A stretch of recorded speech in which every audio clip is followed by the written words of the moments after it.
Good morning. We're here for the Veterans History Project. It's November 13th, 2016 in Syracuse, New York, in the home of Mr. Connor. Could you state your full name for the record, please? It's Martin C. Connor. And what's your birth date? April 16th, 1926. And just a little bit about your parents. What were their names? Well, I'm junior. My dad was Martin C. Connor, senior. His wife, my mother, was Edna Ostrom Connor. And were they born here or did they immigrate from another country? They were born here. Okay. All right. And where was the place of your birth? Syracuse, New York. Okay. Great. Do you have brothers or sisters? I had a brother, Joseph Connor. He's deceased. And I had three sisters, and two of them are deceased. My older sister, Margaret, and my youngest sister, Patricia. And I do have a sister still alive, living in Florida. Her name is Mary Ellen Connor Lozo. Did your brother serve as well? My brother was in the Marines also. Okay. And his name was Joseph? Joseph. Okay. Tell us just a little bit about your family. What's your wife's name? My wife is Janet Walsh Connor. Okay, and your children's names? The oldest on down would be Shane Michael Connor, then Mary Lynn Harder, then Martin C. Connor Jr., then Brian T. Connor, who is deceased, then Terrence, Terrance, Terrence George Connor, then Daniel Connor, and then Colleen Connor, I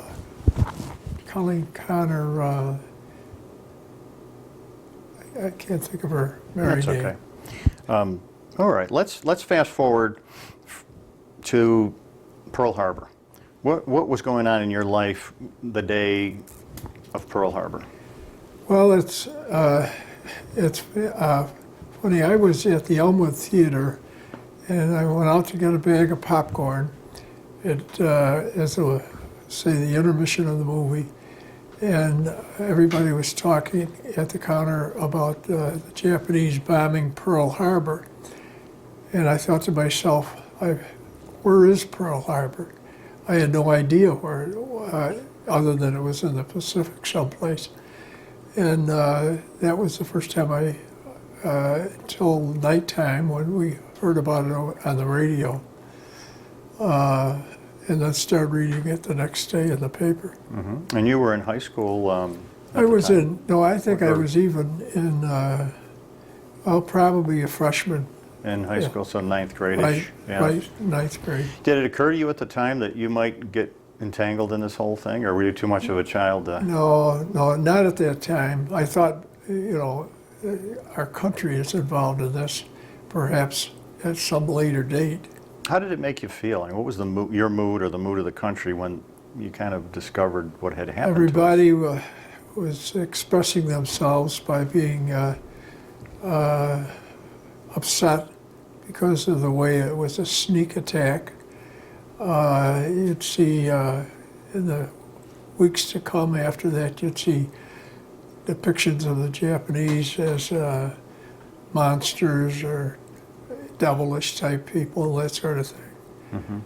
But I probably thought the same thing afterwards. I know things became close, very difficult to buy, to see, things like if you did a little hunting, the shells, you couldn't buy them. The stores ran out of things of that nature. Okay. So it's getting close to the time when you're old enough to be in the service. Were you drafted or No, enlisted? I enlisted when I was 17. You had to have your parents sign for you. I had a difficult time with that because they neither one wanted to sign. And finally, I convinced my father, but I think he and his wife, my mother, probably had a plan, because after he relented and signed, she would not sign. And I remember what I said at the time, which was not nice. I said, well, that's all right. I'll just tell her my mother's dead. Did it require 2 signatures, or? It did. It Well, did. preferably, yeah. But that went over like a lead balloon. But, I threw it out for thinking I would get results. I didn't. And eventually I did get my mother to sign too. What was the argument that convinced your father to relent? What did you? Persistence on my side, I think. Yeah, they knew I was upset with them, because some of my friends had enlisted at the time, and were in, and a couple that went into the Marine Corps. So they thought it was maybe the war was going to be over before I could get overseas or something like that. But finally I got them to agree to it. Yeah. So tell us why you picked the Marines. That's the toughest of them all, actually. I honestly, I used to do, and I still do, quite a bit of hunting. I enjoy it, and I thought that I was suited for it. I knew firearms, and I feared that the war would be over before I could get into it, and I thought that would be a real shame. However, I did find out that that wasn't the case. That's what we're going to see. Yes. Okay. Tell us when you departed home. Did your parents take you down to the? How'd you get there? Was it train back then? It was the train. Yeah, I think it was the Delaware and Lackawanna, and from Syracuse to Washington, it was a Pullman. It was, and then after that, it was from Washington to Parris Island, where our boot camp was. It was more of a cattle car. So accommodations. There were not very good changed. accommodations. No, there weren't enough seats for everybody. So if you weren't able to push somebody over, grab their seat, you were on the floor.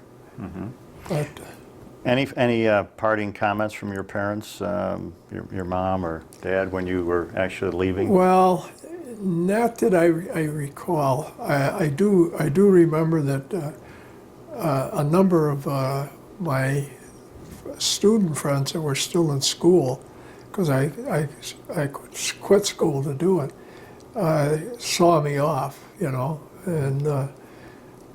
they were soon to follow it right after that, though. Yeah. What Syracuse High School did you attend, for the record? I left from Valley Academy, Onondaga Valley Academy. Okay. All right. So you've arrived at Parris Island, was it? Parris Island. Tell us your first impressions of that experience. Well, you'd have to go through it to really thoroughly get everything from it. I know we arrived at the dead of night, and I know that the train dropped us off in Yamasee or Buford, and the next thing I remember is we were at a canal, a lock, and this canal apparently took you right over to Parris Island, like across the river, and we stood there for a long time, and I remember, like I say, it was at night. And finally, we were taken across to the island. We were met by our drill instructors at the time, which were anything but cordial. They were we were civilians, but they were letting us know that we weren't going to be for civilians for long. We were told to stand in 2 lines. stay under attention, keep your hands at your side, keep your looking straight ahead. And they marched us into, for lack of a better name, the delousing camp, where we were stripped of all of our civilian clothes.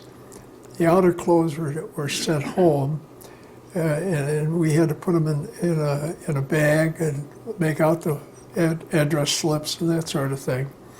I think we had to pay for the transportation home of our clothes. Then we were marched into where several barbers had a barber chair or a stool, and we got a haircut, military haircut, and it only takes a few seconds. It doesn't take a minute, and they just started, I guess, your forehead with the electric clippers and go right over your head. And so I remember the fellow that I had spoken to, who I thought was right next to me. After our hair was removed, you couldn't recognize anybody. There's a bunch of cue balls. Yeah. And so then we went by. It was in a store where there was a counter, and you'd walk in there and they would size you up and turn around and get a shirt and utility jackets, trousers, socks, and your shoes. They look at your feet. And the shoes were not dress shoes now. These were what we call boondockers. They were up over your ankles and hard leather.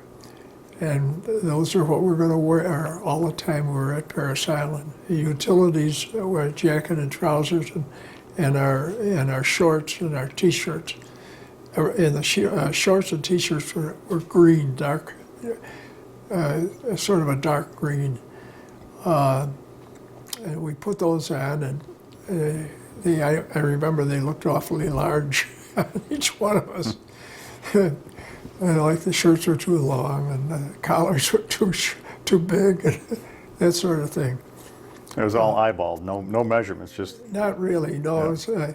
I remember as you walk through, and he'd say 30 he'd say to the fellow that's going to throw him the jacket, 37R, 37 regular, or what. So we took our things, carried them out, and as I recall, somehow we ended up in a wooden barracks, 1 story high. It would accommodate maybe 72 civilians, and had 3 pot-belly stoves, 1 at each end and 1 in the middle. And in the winter months, you were responsible. 1 person would have a fire watch every hour, and you were responsible to feed that stove coal.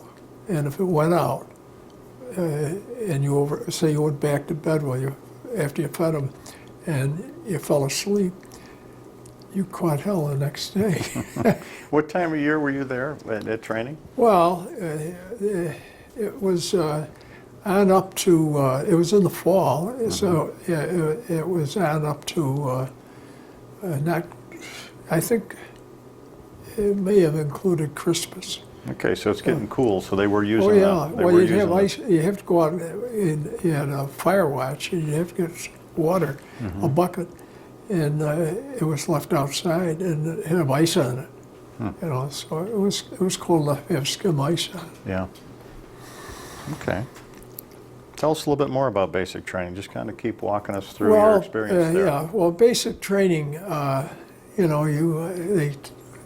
like I say, they took you from a civilian to a boot. You weren't a Marine yet, they call you other names as well. You want to share any of those names with us? Well, I don't think if we're going to have it on record, I should.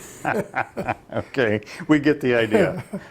But I remember I had a friend that was Fred Head from Syracuse, and he enlisted maybe, let's say he enlisted 6 or 7 weeks before I did. And I happened to see him down there. And this was in my early stages, maybe 1 weekend. And I told him what company I was in, and I was in the same battalion he was, which I didn't know. He came over and looked me up, and he was telling me the do's and don'ts and that sort of thing. And the drill instructor, my drill instructor, walked up behind him, took him by the seat of his pants, and threw him out through the door. And Fred was a pretty good-sized guy. But they said the stackings, I forget what they called it, the stackings of rifles. He took them right on out the door. As Fred was giving me what to look out for, and this doesn't mean anything, that you want to make sure you do this, but don't do that, and that sort of thing. Mm-hmm.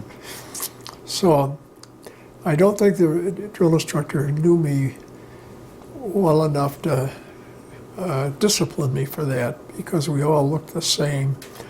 And he didn't ask me my name when he saw this fellow talking to me. He saw Fred talking to me.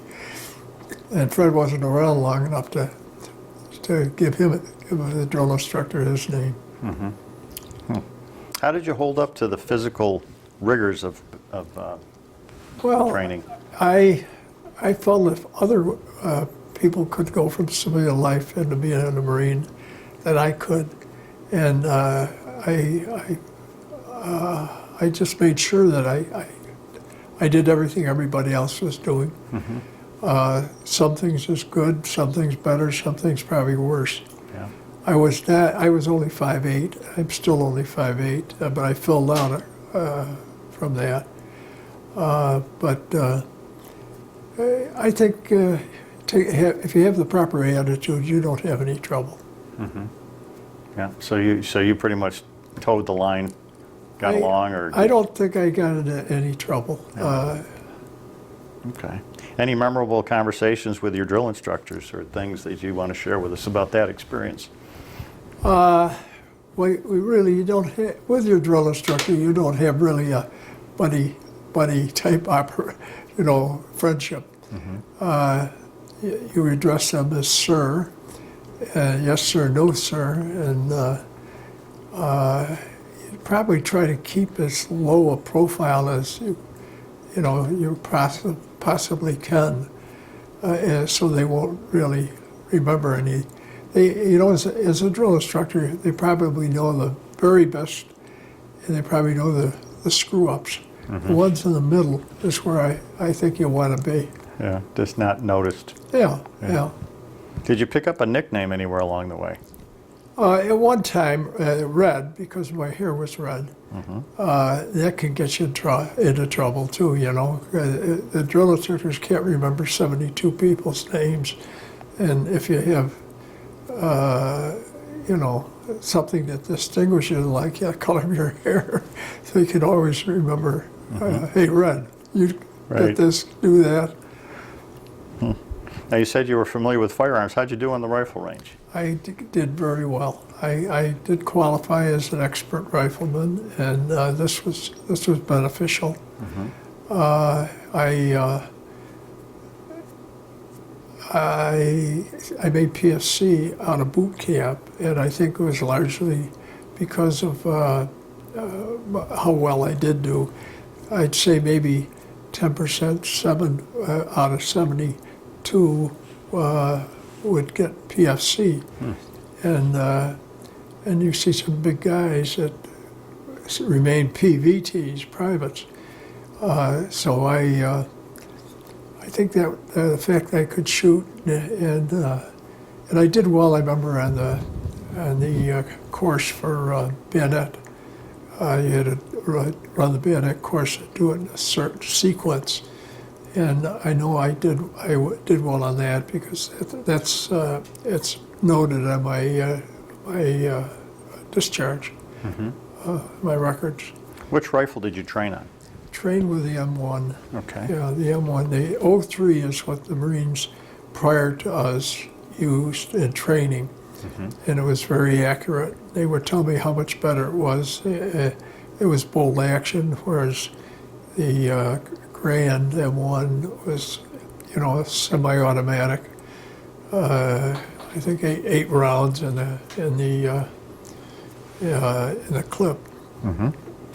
Okay. All right. Any other memories of Parris Island at this point? or- Well, sand fleas Parris Island is noted for the sand fleas, and the sand fleas, you'd be out there on attention on a particularly warm day, and you're sweating, and the sand fleas are buzzing around, and you're trying to get rid of them off your face, because if the drill instructor sees you fighting those sand fleas, he'll stand right at you and look right at you, and they've got to eat too, So in a way, the drill instructor, and then if they inspected your equipment and you have a speck of dust or sand or something on your bayonet, which you can't even see, they'll pull it out, comment on it, and throw it down into the soil, and then you've got to go pick it up and clean it. And they were trying to, I think, see how much you could take, Was there any point during the training that you didn't think you could take it, or were you? No, we had some bad runs, marches and then runs with your weapon, and if you made it, you just made it. You're about ready to keel over, and some did. Some passed out, and if they screwed up, you might have to have what we call a field day. That's when they wash down the barracks floors with a brick or a cloth or even a toothbrush, and they didn't give you any spare time. And make sure you write a letter home to mother, they'd say, but they didn't give you time to write to your sweetheart. It was they kept you pretty busy. How much time did they give you to sleep at night? Were they straining you on that? Well, you got up very early. I would say that 5 to 5:15, something like that in the morning, you'd be getting up. At night, you might have a night march or something like that. Then you had to learn the book.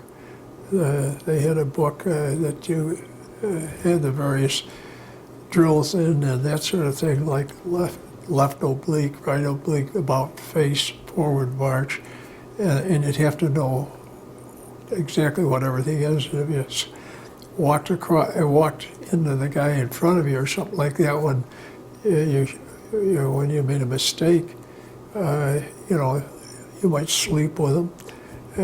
Or sleep with your rifle. That was a great thing. If you dropped your rifle, you stack arms and you have the rifle stacked.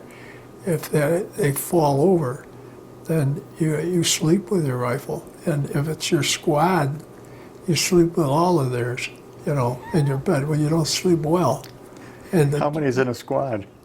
Well, you'd have probably 7. So you'd be sleeping with 7 rifles? 7 rifles in the billet, yeah. Okay. So how was the chow?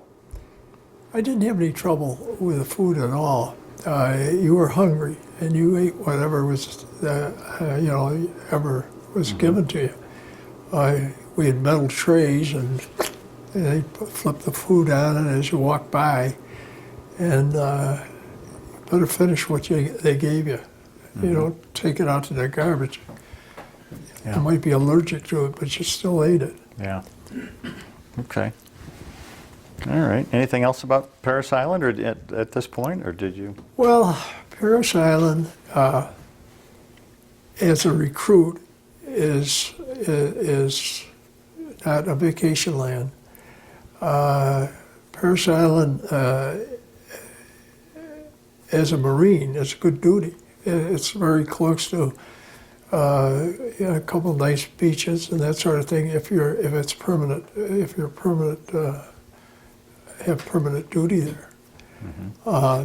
Page Field used to be active down there, and the planes would take off, and they take right off over the rifle range and over the butts, and you'd just look up and you'd see them. In fact, I remember one day, one motor and a Corsair was sputtering, and I don't know how he did it, but he got it turned around. He lost elevation, got it turned around, and he was able to sputter it back to the landing strip. Otherwise, Corsair didn't fly very well without power. It would normally go right in. Okay. And when you're on the rifle range there, you can hear that in a distance, and I think that. And I can't come up with a resort that's close by, but years later I was over at that resort, and it sounded like somebody was popping corn when they were to shoot in rifle range, when they were shooting fast fire. And now the sign at the rifle range, I believe it says, what is the slogan? Every Marine a rifleman, is that correct? Well, yeah, I've definitely. Yeah. Okay. Before they're anything else, they're a rifleman. Rifleman, right. Okay. Any other comments on Parris Island? Well, it's very nice that the day you leave here. Did you feel changed when you left there? Oh yes, when you graduated and they marched you out, all the heels were being dug in as they marched, and their shoulders were back and their heads are high. You know, they were proud that they made it through. And it's the graduation day that you're now officially a Marine, correct? Yeah. Memorable day for anybody that's gone through it. Okay, so when you left Parris Island, where did you head next? Well, when I went through, you got a 10-day pass, and he helped you get your tickets, your railroad tickets. And I know that myself and one fellow from Salve, Gene Temple, we got a train, but the only thing is, it got us into, let's say, Binghamton,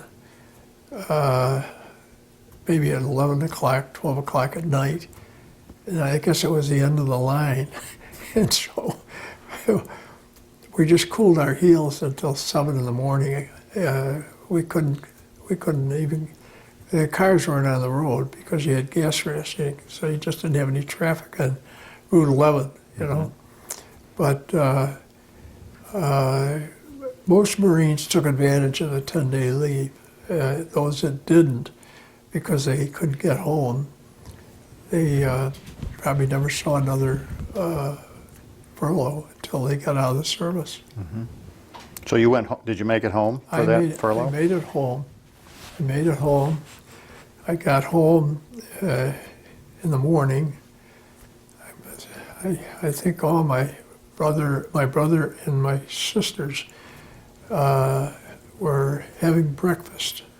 I believe they were having breakfast, and it was cold. It was in the winter, and I remember I had a Springer Spaniel, and it seems to me he knew me, But when I came back from overseas 2 years later, he wasn't sure who I was. There's a dog that used to hunt with me all the time. Yeah. He sort of knew, and then he wasn't sure, and then finally it dawned on him, and then he was all over me. Yeah. Had you bulked up pretty good? Did your parent, when Oh, you yeah. came home, you changed your body a little bit? Oh, yeah. Yes, yes. Okay. All right. Did you have a good time at home? What'd you keep busy with when you came home? Well, actually, you're talking about out of boot camp. Yeah, that little furlough that you had.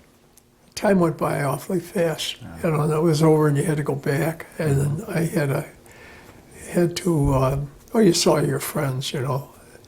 But you go back and to camp, and you're only there for a short time. I wasn't at camp. I was transferred to Lejeune,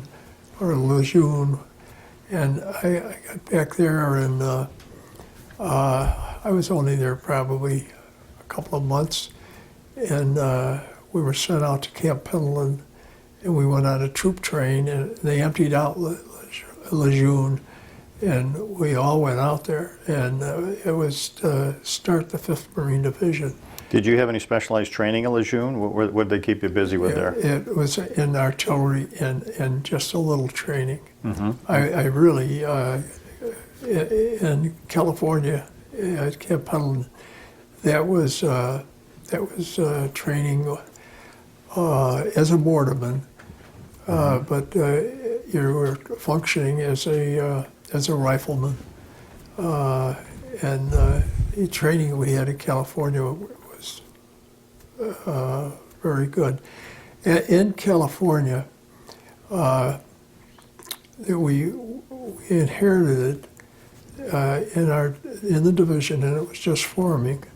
We inherited all of the Marines that were coming back from Guadalcanal, particularly the ones that were in the Raiders and the paratroopers. There were 4 battalions of paratroopers, and I don't know how many battalions of Raiders. But General Vandergriff on Guadalcanal, he was a commanding general. He did not want to have any specialized troops, so when he came back, he became the commandant of the whole Marine Corps.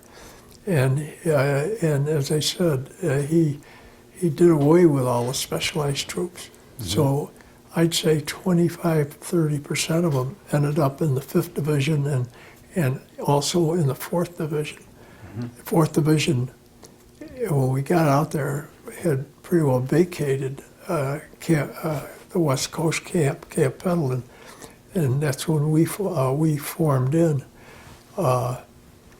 And the 5th Division began with people coming in all the time until they had the full strength, and then we took our specialties and trained on that. Mm-hmm. So you were focused on being a mortarman? I was. Okay. 60 and 81. Mm-hmm. Tell us a little bit about that equipment. What do you remember about those? Well, 62.5 degrees zero base take was the primary azimuth and primary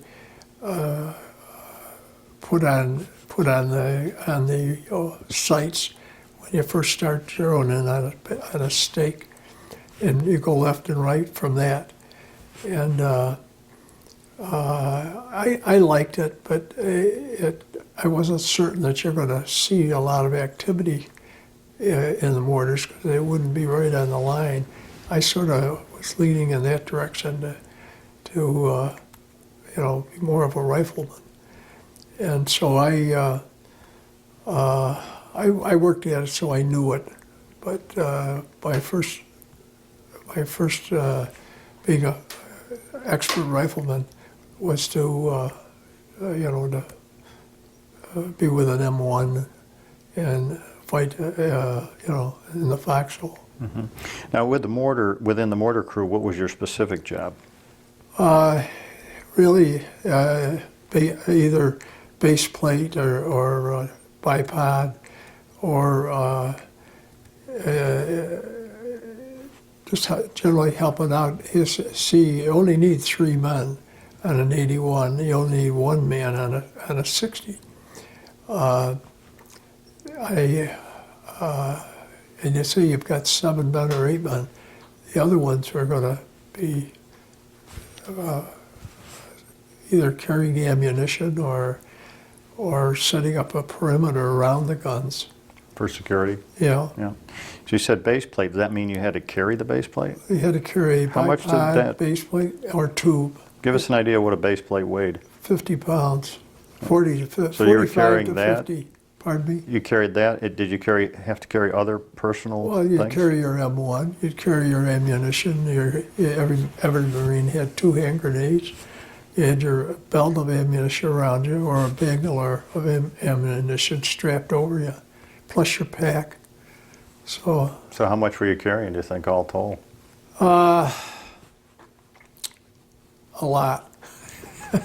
A lot. You know, it started with 50 pounds. The I'd Grand weighed about 11. And you were responsible, like, for example, let's say if you're making a landing and you had the mortar tube with you and you had all your, other ammunition, you'd have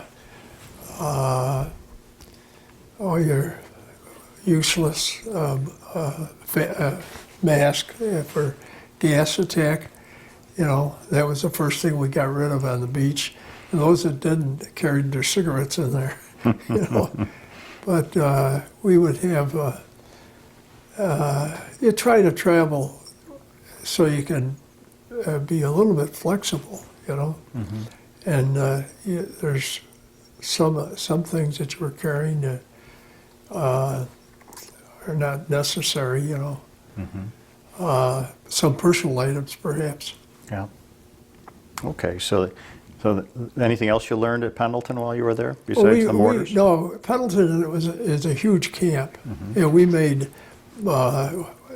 give an example, we might go out in a ship, like a transport, and have say Higgins boats with us, and they'd lower the Higgins boats, they throw the cargo nets over the side, and you'd go down the cargo nets, hands on the vertical, feet on the horizontal, into the boats, and then you'd go up the coast of California, and you'd turn in and attack California. We went right across Highway 101.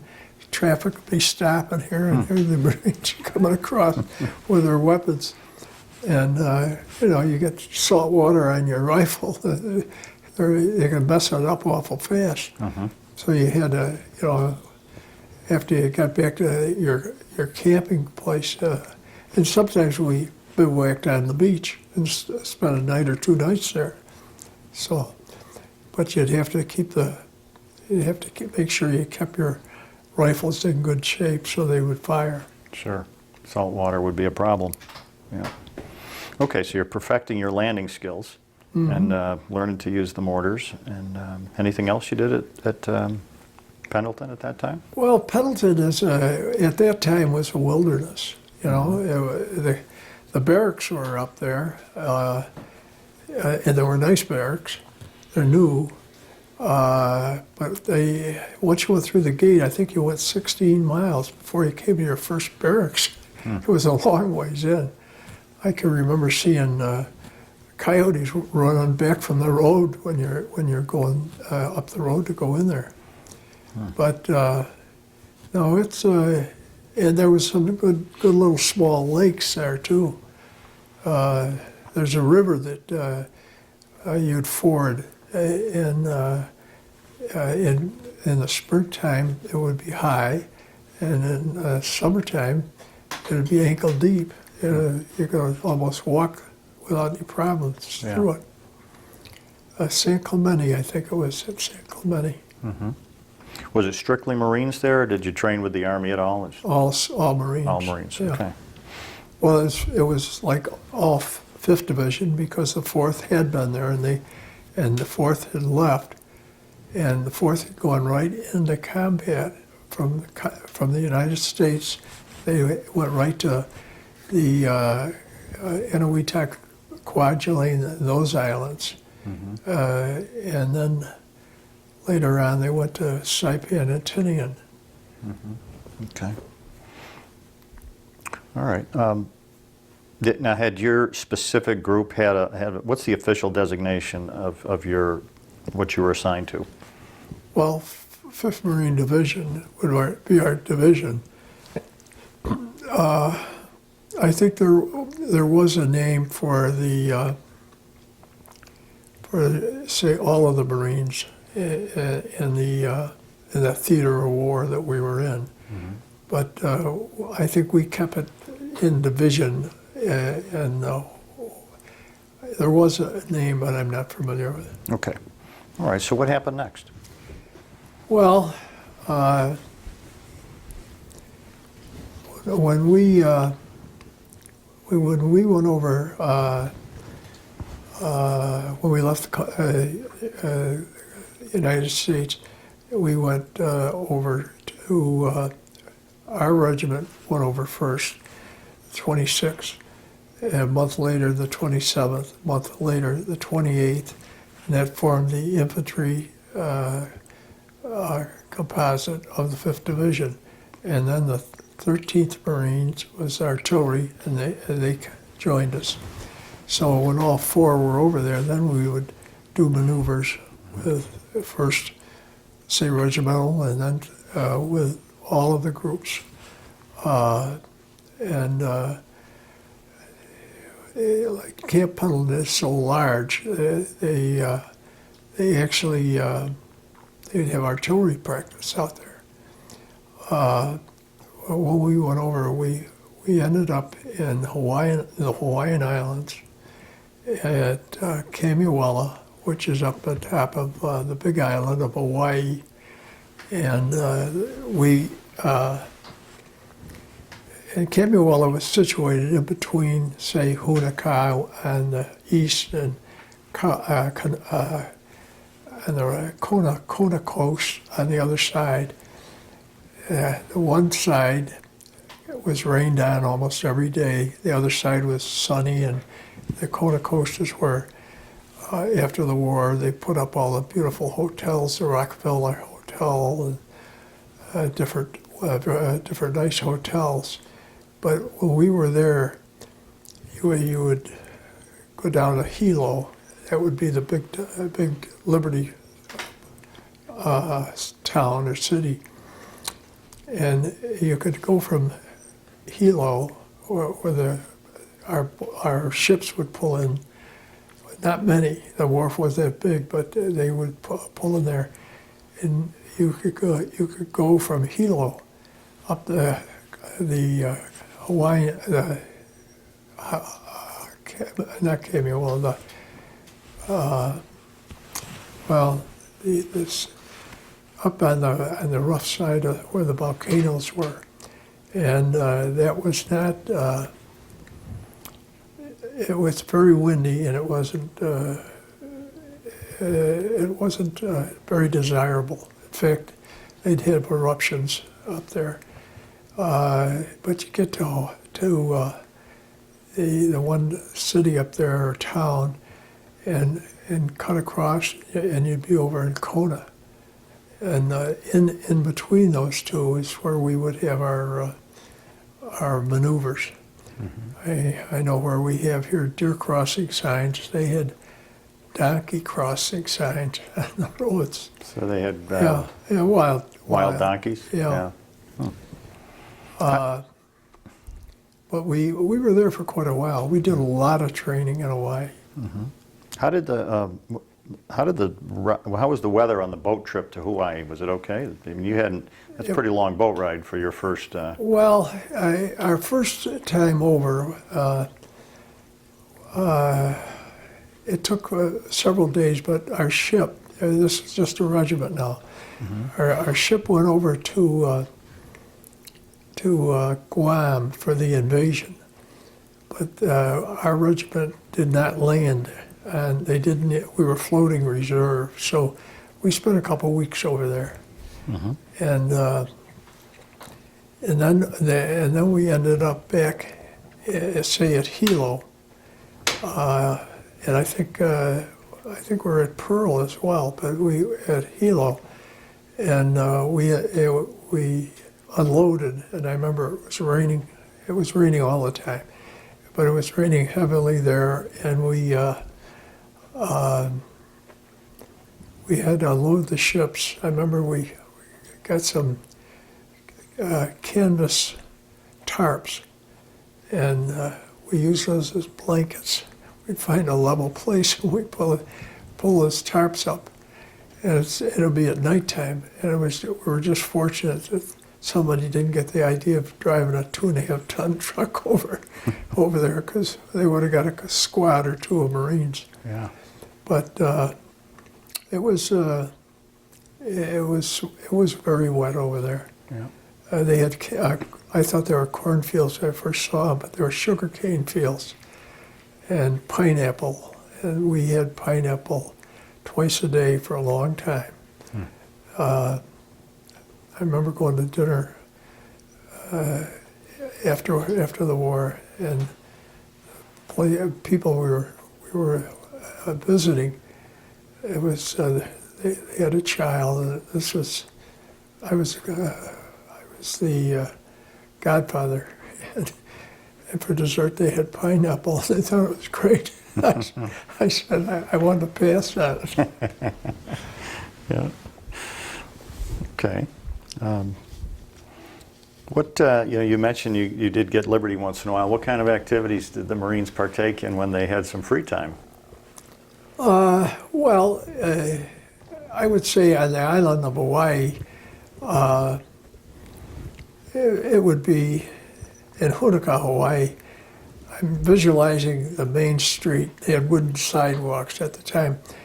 They probably had a couple instances where you could find, R&R. They'd probably have 2 pool halls, 5 or 6 taverns, maybe 1 or 2 small restaurants, and a Catholic church in Hunaka. But there wasn't, you'd be better off probably playing baseball up at the camp than to go out. Yeah. I took my wife back there, and they don't have wooden sidewalks any longer, but they haven't really spent an awful lot of money. The buildings, if there was ever a fire, the buildings are right next to each other, and they're all frame. All wood. Yeah. All along the way here, were you communicating with home? Did you have time to write? Oh, sure. Yeah, at nighttime. Yeah. Mm-hmm. Yeah. The thing is, if your squad was going out at a field problem at a say a company scale, every tent had a light, one light hanging down, but you always had somebody assigned to getting that light bulb and hiding it, because somebody from another company would, along with stealing your laundry that you just washed, they'd take your light bulb. So we had a little problem. Precious commodity. Yeah. Yeah. All right. Were you developing any special friendships? Any individuals that you buddies? Can you tell us about some of the guys that you came to know? Yeah, I think we all had our cliques, so to speak. After the war, we would get together, what was left of us, and I know up here in Syracuse, I had reunions where I'd have maybe four husband and wife teams at the same time.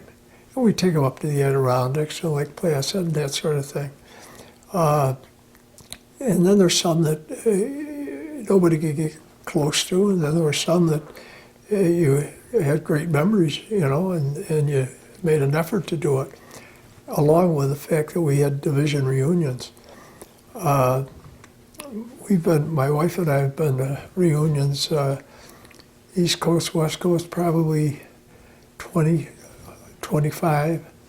I've taken her back to Iwo Jima twice on the 25th anniversary and on the 60, I think it was the 65th anniversary of our landing.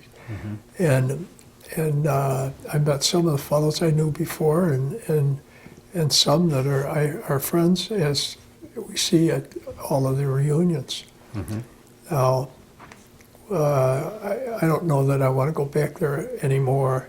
I saw it early on the 25th when I could show my wife different areas I actually remembered and fought in, which was good. And now they've developed it. Sure. The first time back, it was pretty much almost like you remembered it. But now, on the last one that we went to, the Japanese have the island back, and they've got brick buildings, and I walked by one, and it was an indoor swimming pool area. Yeah. You know, so it's quite a change. Yeah. But, All right. But friends that are friends then, many are lasting friends, and not that many of us. I still correspond with one from Maine, he and his wife, and then there was another one, a fellow that was with me, and when we almost got taken care of with an artillery barrage, and his name was Clyde Bevis, and I lost track of him, and then I was able to find out from another fellow that he was alive, and he said, "I could get you the phone number," and he did. And I called it, and he answers the phone, and he says, "Colonel Bevis here." And I said, "Well, Sergeant Connor here." I had no idea that he was a colonel. Yeah, he stayed in. Yeah. So I kidded with him. He said to me, "Marty, of course I remember you. You and I were the two smallest guys in the company." So things like that. Yeah. So okay, so you're in training in Hawaii, and if there's nothing more on the training side, we can move to the next step. Where did you go next? Unless there's something else you want to tell us about the training segment. Training was training. You know, we have having composed of the Raiders and the paratroopers. They were great for running, and it wasn't anything to go on a march, 20, 25-mile march, and very little time off, you know. As far as being in shape, we were all in great shape then. I didn't find anything. We had night problems where we used compasses, you know, which were, you know, it's good to know. But I would say the next part of our operation would have been when we went over to Pearl Harbor, and we went over there and smaller boats, landing craft tanks, things like that. And from there, we got on an attack transport, and I'm thinking of that as something to be interesting. Okay. Okay, we'll just take a little break. Good idea. That way.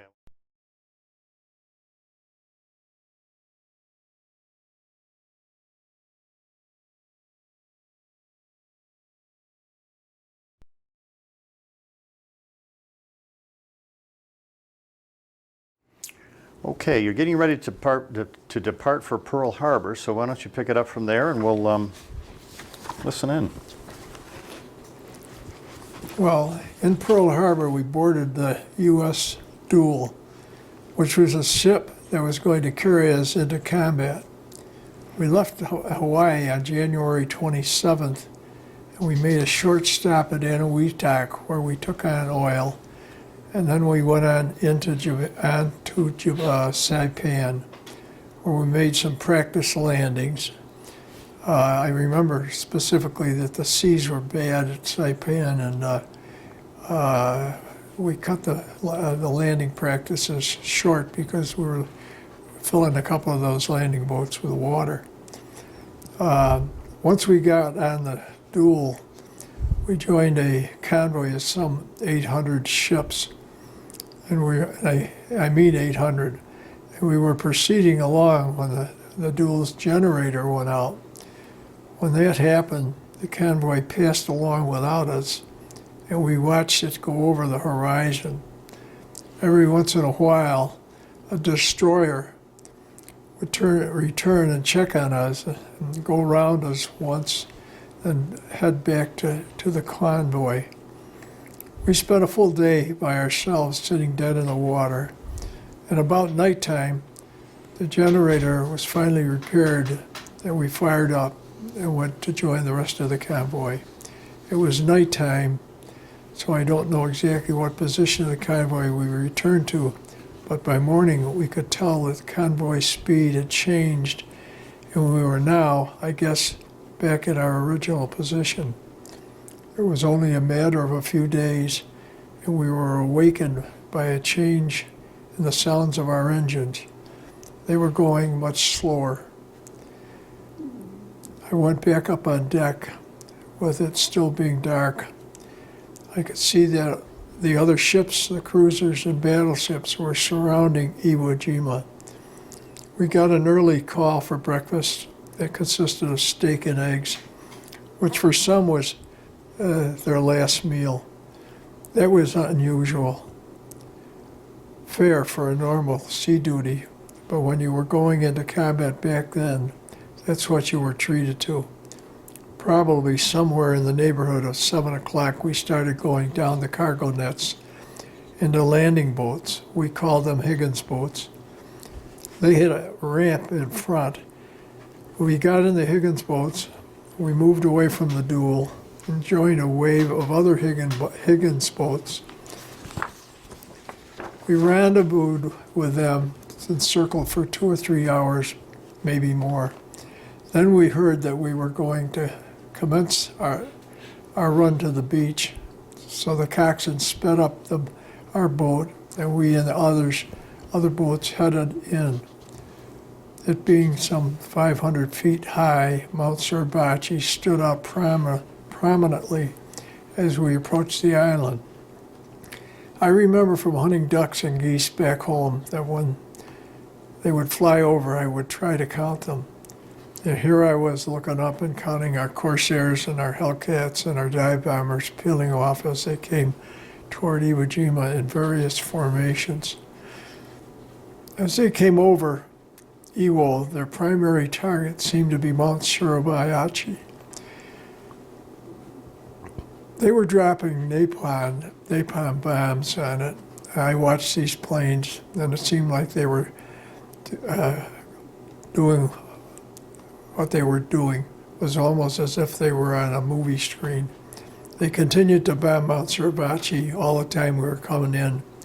Even after we landed, they were still making a run after run.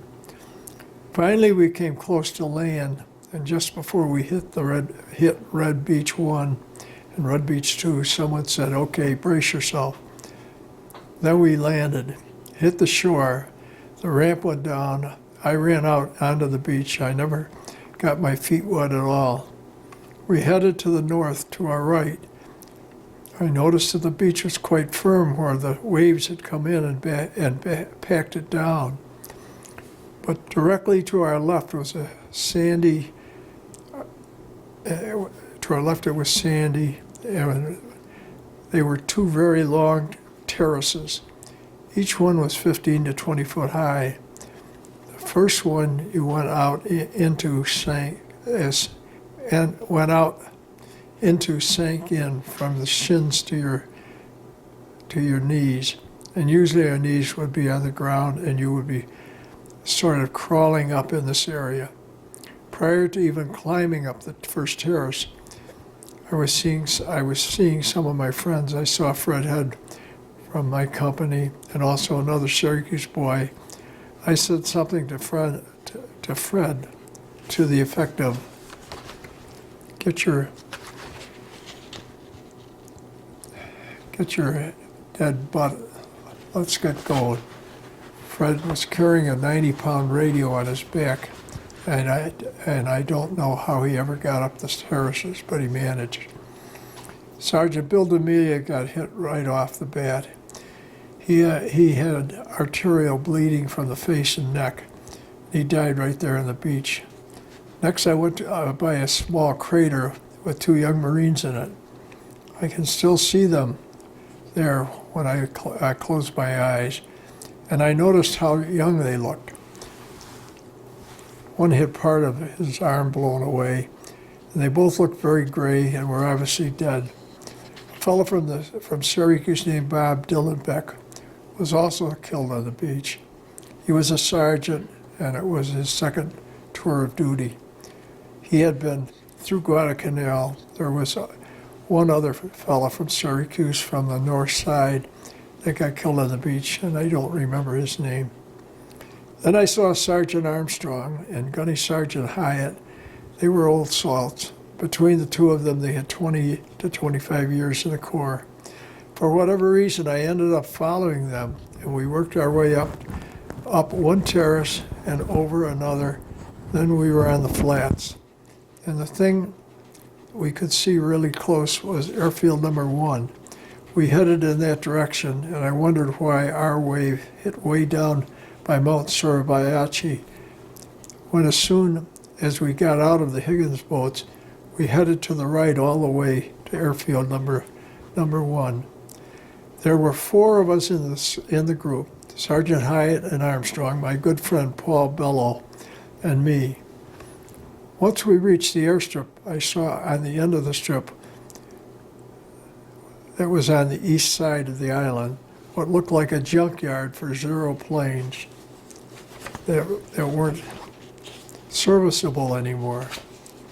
They were all piled up on the corner, and I looked at them and thought, there could be a sniper in there, so I concentrated on that. Also, there was a ship that had run aground over there. I think it was a Japanese ship. I know it wasn't one of ours, unless it was a merchant marine ship. It didn't have our Navy colors, so I kept my eyes on both areas. We were right next to them, thinking that there could be snipers. When we got to the airstrip, we were planning to head west, not on the airstrip itself, but just this side, maybe 15 to 20 foot. We tried to use the elevation of the airstrip to cover us from the artillery fire coming down from the north, because the artillery and mortar fire was horrendous. There was machine gun and rifle fire there also, and people were dropping from it. But it wasn't anywhere near as bad as the artillery and mortars. I had a brief conversation with Paul Bellow as we moved, and he said, "Marty, don't worry, you'll never hear the shell that hit you." No sooner had Paul said this when I heard a large mortar coming down. Artillery comes down fast, like zip, boom, but mortars take a little more time. The mortar fire coming down at this time had increased, and I heard one particular shell coming that I knew was going to be right near us or on us. I hit the deck by tripping myself and throwing my shotgun down in front of me far enough so I wouldn't get its receiver in my face when I landed. The mortar I heard coming landed to our left, covering us with sand.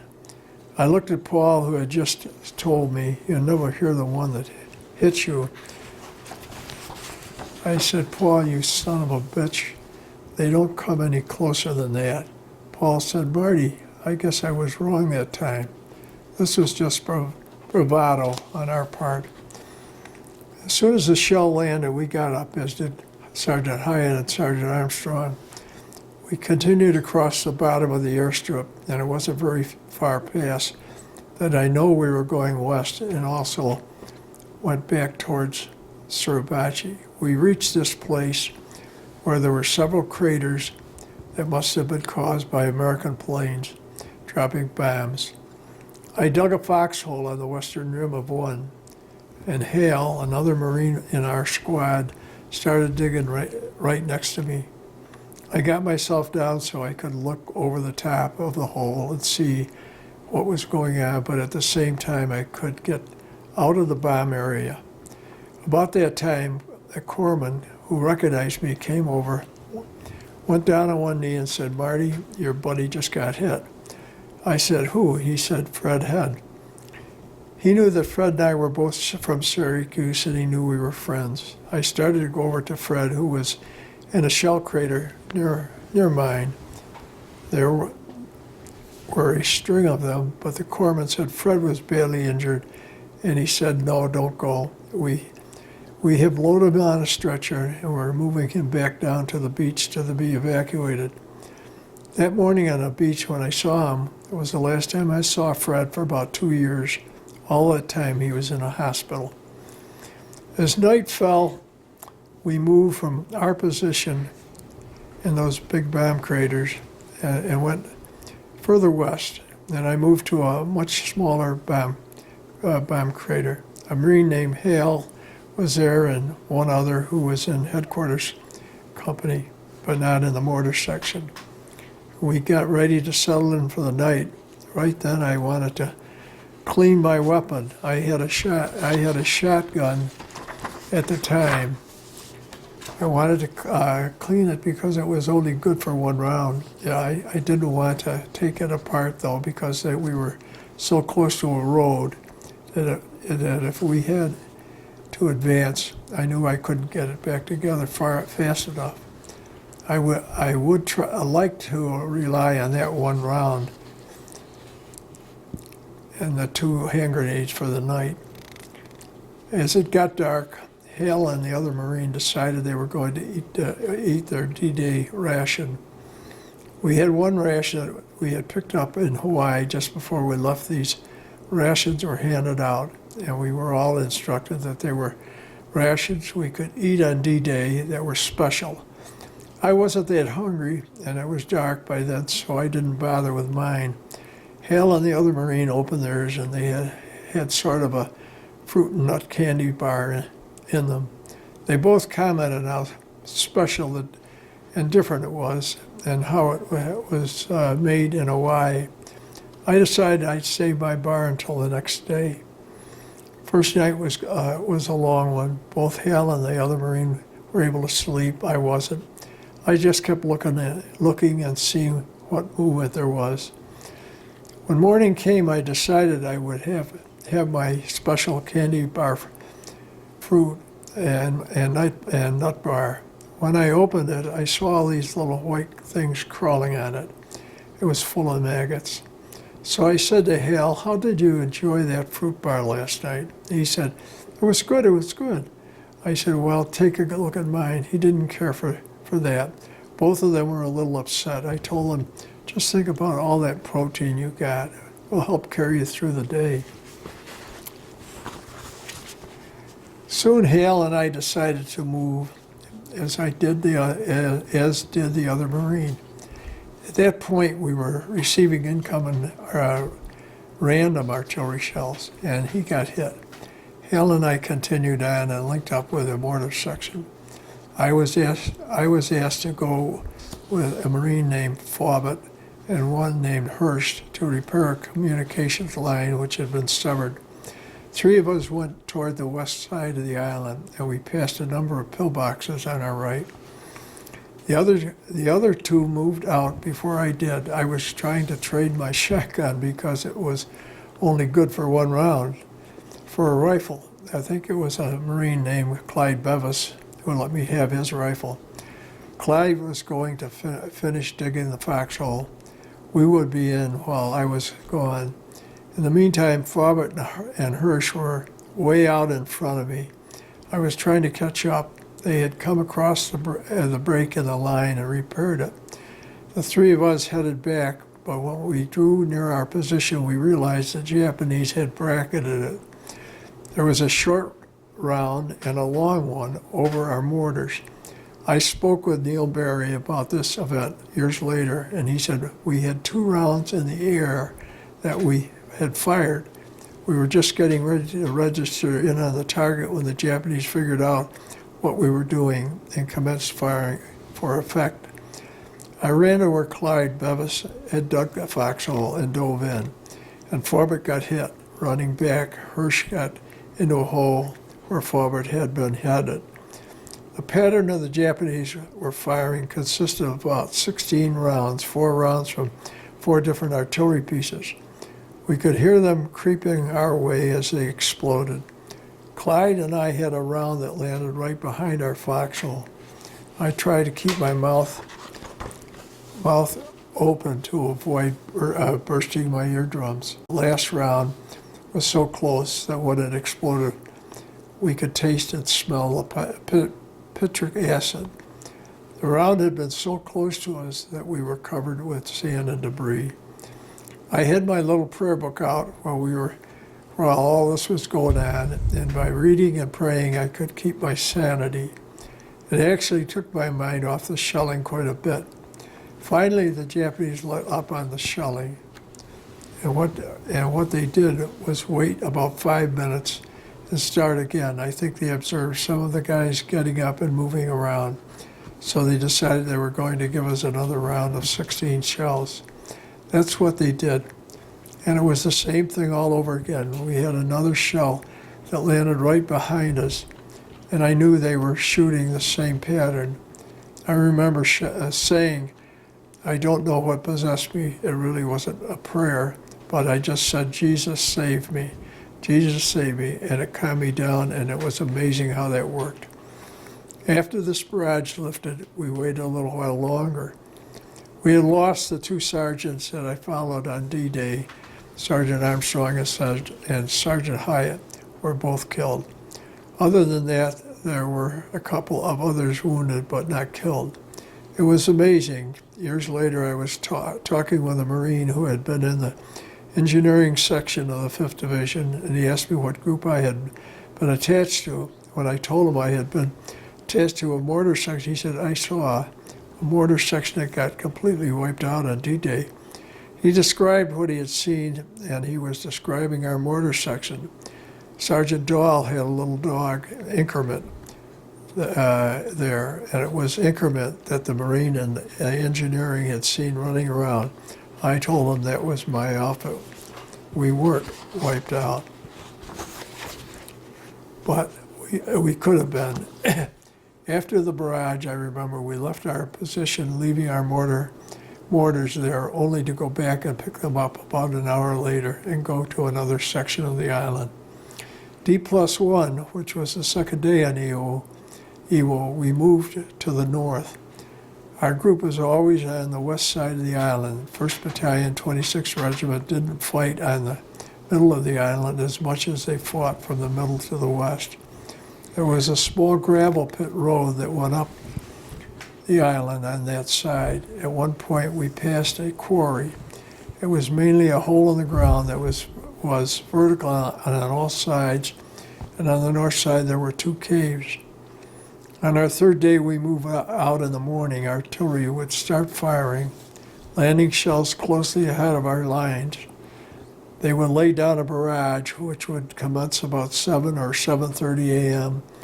and would cease about 8 a.m. And then we were given the order to move forward. We then would get out of our foxholes with all our equipment and move out. I'm sure the Japanese figured out that when the artillery stopped, we would be coming, and they would get out of their caves and tunnels and take up their positions at their guns to get ready to start shooting at us. This would happen each day. We would have our artillery barrage, we would start to move forward, and they would be ready to welcome us. Some days we would go 100 to 200 yards. Other days we would go 20 feet. They always were ready for us and waiting. About the same time on Iwo, I came up with a Jeep that had a radio in it. The driver's name was Schmidt. I believe it was a colonel's Jeep. Schmidt had been had the radio on and heard Tokyo Rose on the radio. And she was telling how many Marines were fighting in their regiments. It sort of put a smile on our faces. I can even remember where we were at the time. I believe this was prior to our fighting, our flag raising on Mount Suribachi. I do remember the raising of the first flag. I didn't actually see it go up, but somebody called my attention to the fact that it was up. I happened to be in a foxhole at the time, and over my right shoulder I saw the flag. That must have been around the 4th day, because I believe the flag was raised on the 22nd or 23rd of February. On or about that time, Lieutenant John Cifarella asked me if I would go out and check on a Marine who hadn't returned from a patrol. We believed he had been hit, but we didn't know if he had been wounded or killed. So I went out. Another Marine came with me. I thought it was Charlie Anderson, but I asked Charlie years later, and he said no, it wasn't him. Then we were well out from our lines. We saw a Marine who was in a kneeling position behind a mound.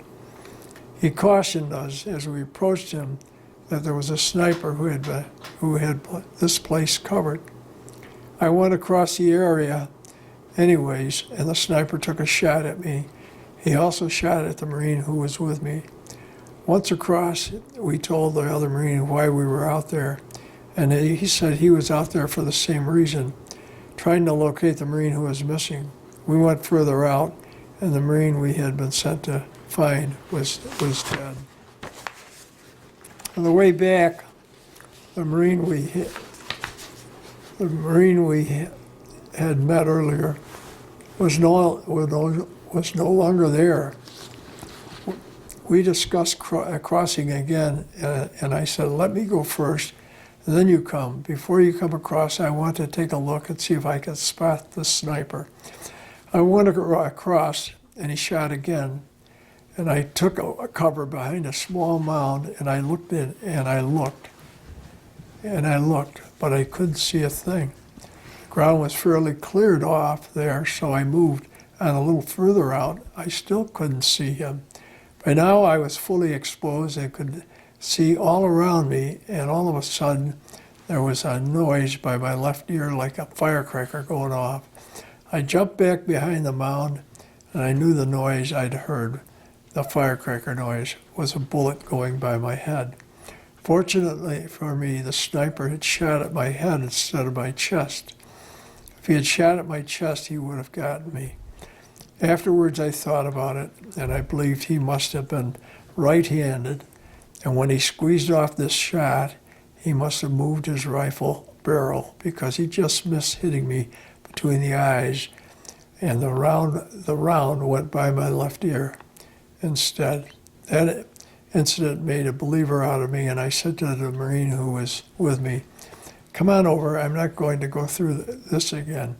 He joined me after getting shot at also as he came across, and with that we went back to our area and reported to Lieutenant Cifarella, who had a tin of Vienna sausages that he had taken out of a 10-in-1 ration box. He offered me one, and I put my grimy hand in there, a tin to grab a sausage. I told him that the Marine out there was dead. Each day in Iwo, as I've indicated, was very similar. We would move out in the morning, push north, directly into the Japanese lines. A couple of interesting things did happen to break up the monotony. For instance, there was an island just off our west side of Iwo. It wasn't very large. It was called Kamarok. We named the theater back at Camp Tarawa for the island. It was a Japanese observation post. They were able to watch us from that island. In fact, that may have been the place they called in the artillery fire on our mortar section.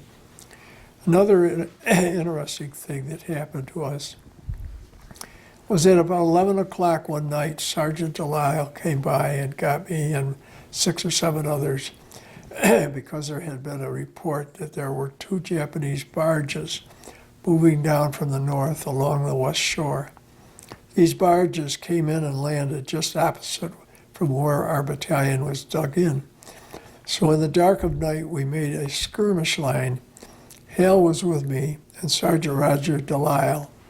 We set up and waited and were probably there for a couple of hours. We heard some movement below us, but nothing came up. So we were relieved of that duty and returned to our former position, which had been left open.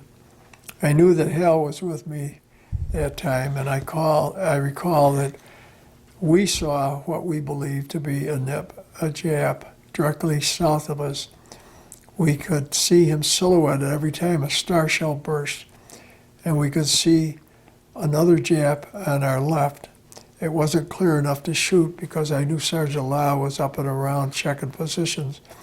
I wasn't sure of my target, so I didn't shoot. Each night, we buddied up in a foxhole. Usually there were 2 men in a foxhole. We would take turns on watch. One man would try to get a couple of hours of sleep while the other would stay awake on watch. I knew it did happen on occasion, but very seldom would there be more than 2 men in a foxhole. On or about D+3 or 4, the weather changed on Iwo. There were heavy rains, heavy driving rains, and we put our ponchos on. Most of us had ponchos and would try to keep our rifles under them a good bit of the time. The heavy rains would make the sand very gritty, and it would foul our weapons. Whenever we had the chance, when the rain let up, we would check our rifles to make sure they were operable. When the rains came this one night, I was dug in with Sergeant Doyle and his dog, Increment. And behind me was this road on the island, west side, that sort of hooked behind us. That night, an amphibious duck pulled in there to bring in ammunition and supplies and take away some wounded. As I recall, we were in the foxhole for a couple of days. It was raining and it was really miserable. In fact, that night about 10 o'clock, I was starting to get a little hypothermia. I was shaken, so I went out. I didn't have any dry clothes and I was soaked right through. I picked up a pack that didn't belong to me and I went through it, and it belonged to somebody who had been wounded or killed. I found one of those wool shirts that they were giving to some of us. I put it on and felt the warmth from it immediately. I felt like a new person. And I decided to take off my trousers because they were soaked. They were hard to get off. I had to take my boots off to get my trousers off. I knew I had money in my pocket, trouser pockets, but they were so wet, I said to hell with it. I could hardly get my hand in my pocket, they were so wet. They were so soaked, they felt like I had been out swimming in them. I put on the pair I found in the pack and the dry socks. Also, when I got back to my foxhole, I felt almost alive again. That night, 2 things happened. About 1 a.m., I saw this figure coming towards me from the north. So I raised up my M1. I had long since disposed of the shotgun. I was ready with my M1, but the person wasn't close enough to be sure enough to shoot. So when he got close enough, I challenged him. I recognized the voice that answered, and I knew he was a friendly. He didn't give me a current countersign. It didn't give me a current countersign, so I pulled his leg a little and said, "Sorry, buddy, but that's a wrong countersign." He started to plead with me, and I said, "Come on over here, Costley, I know who you are." He joined me and said he had been out with Lieutenant Deathman, and they got separated. Next day, I guess he found Lieutenant Deathman and got back where he was supposed to be. The next night, a weasel came up into our area. A weasel is a vehicle that has tracks on it instead of wheels. Sergeant Doyle and I were in a foxhole, and apparently the weasel was behind us and was being fired at by a Japanese artillery piece. The Japanese seemed to be trying to hit the weasel with their artillery and threw in a couple of rounds right behind us and very close. They were so close that Doyle's dog, Increment, started squealing as if it had been hit. I remember Sergeant Doyle saying, oh, Inky has been hit. But the next thing I knew, Inky came over and bounced into the foxhole with us and didn't have a scratch on him. The fact is, the shells were landing in the vicinity of the Weasel, which we planned to use to evacuate some of the walking wounded who were waiting next to the Weasel to get in. And a couple of the men were seriously hit or killed, others in minor injuries, and they were killed. And they were killed before they could get back to the aid station. As I said, though, every day had become similar to the one before it. One night about this time, Lieutenant Cifarella and his runner, Harry Altamar, Harry was from the Chicago area, had an artillery shell hit right next to their foxhole while we were being shelled. They were both buried and died of suffocation. He was probably closest. PFC Burl Kuhn happened to be closest to the foxhole to dig them out. He did it with his hands. While he was digging, random artillery shells continued to land around us. I know he got hit hard and was evacuated. Both Harry Altamar and Lieutenant John Cifarella were killed. Both Boughton and Bogance were two Marines from A Company that ended up in our outfit. I shared a foxhole with those two on 4 or 5 occasions.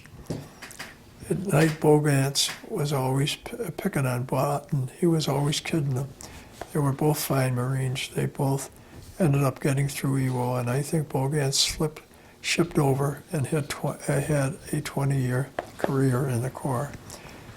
There were a number of guys from A Company who probably didn't know each other prior to Iwo, but when you spend hours in a foxhole day and night with someone, you get to know them and realize you become close friends. I know that a lot of these Marines' friendships continued many, many years after Iwo. At one point, we got involved in going up and taking Hill 362. There was a corporal there, Corporal Ed Coleman, who ended up getting the Navy Cross. He was quite a well-known person in the campaign. He ran A Company because all of the officers at the time were gone. They were dead or wounded and had to be removed. Coleman, for instance, he would go into a cave and you would hear 3 or 4 shots, and no enemy would emerge. Then he would come out after he had stripped the bodies for anything of value or useful, like maps. He was utterly fearless, but going up Hill 362, he took a round in the side of his head. I believe he lived 3 or 4 days. There weren't many like Corporal Coleman. He was quite a man. I remember talking 8 years later with Henry Gilbert from Maine, who had been a good friend of Coleman's and had fought side by side with him. I know that Henry Gilbert felt very proud of what Coleman had done. They had a great deal of respect for each other. At that time, I was fighting in the same area, and I remember a Marine named Gilbert Baldner. He was a mortar section. He was from the mortar section. He got hit up on the hill. If I am not mistaken, he was wounded in the right arm. I went over to him, and he had a Navy jacket on. And we went to pull the jacket sleeve up to see the wound. The blood was spurting up about 6 or 7 inches from an artery that had been severed. We put a pressure dressing on it, and he was evacuated to the aid station. I believe he ended up on Guam. He did rejoin us back in Hawaii. He may even have been there when we got back. So typical of fellows who don't have life-threatening injuries, how they rejoined us after they had medical problems fixed. I'd like to say a few words here about 2 different people I knew on Iwo. First is Lieutenant Bert Kessel, who just recently died. He was very strong. He worked out with the weights. One night when we were in the end of the high country towards the northwest corner of the island, not all the way to Catano Point, but there were many drop-offs on 3 sides. I was on watch in my foxhole looking over the side away from where Lieutenant Kessel was. 3 or 4 Japanese or Koreans, we couldn't tell the difference, had come up the trail earlier in the day before to surrender. We had been there a couple of days, and it seemed at night we would have grenades thrown up from below or rolled down from higher ground. One night, Lieutenant Kessel, first of all, I heard the screech in Oriental language. I turned around and I could see this form coming in my direction with a Samari short above its head. So I pulled my rifle up on it, but before I could touch off a round, 2 other forms grabbed this form and they started to wrestle. Then I heard the boom boom of a pistol. Lieutenant Kessel told me later what he had done was grab the Japanese officer and another Marine, an enlisted Marine, grabbed the sword, cutting his hand severely. Lieutenant Kessel pulled the Jap into him so close that he couldn't get his .38 out of the shoulder holster.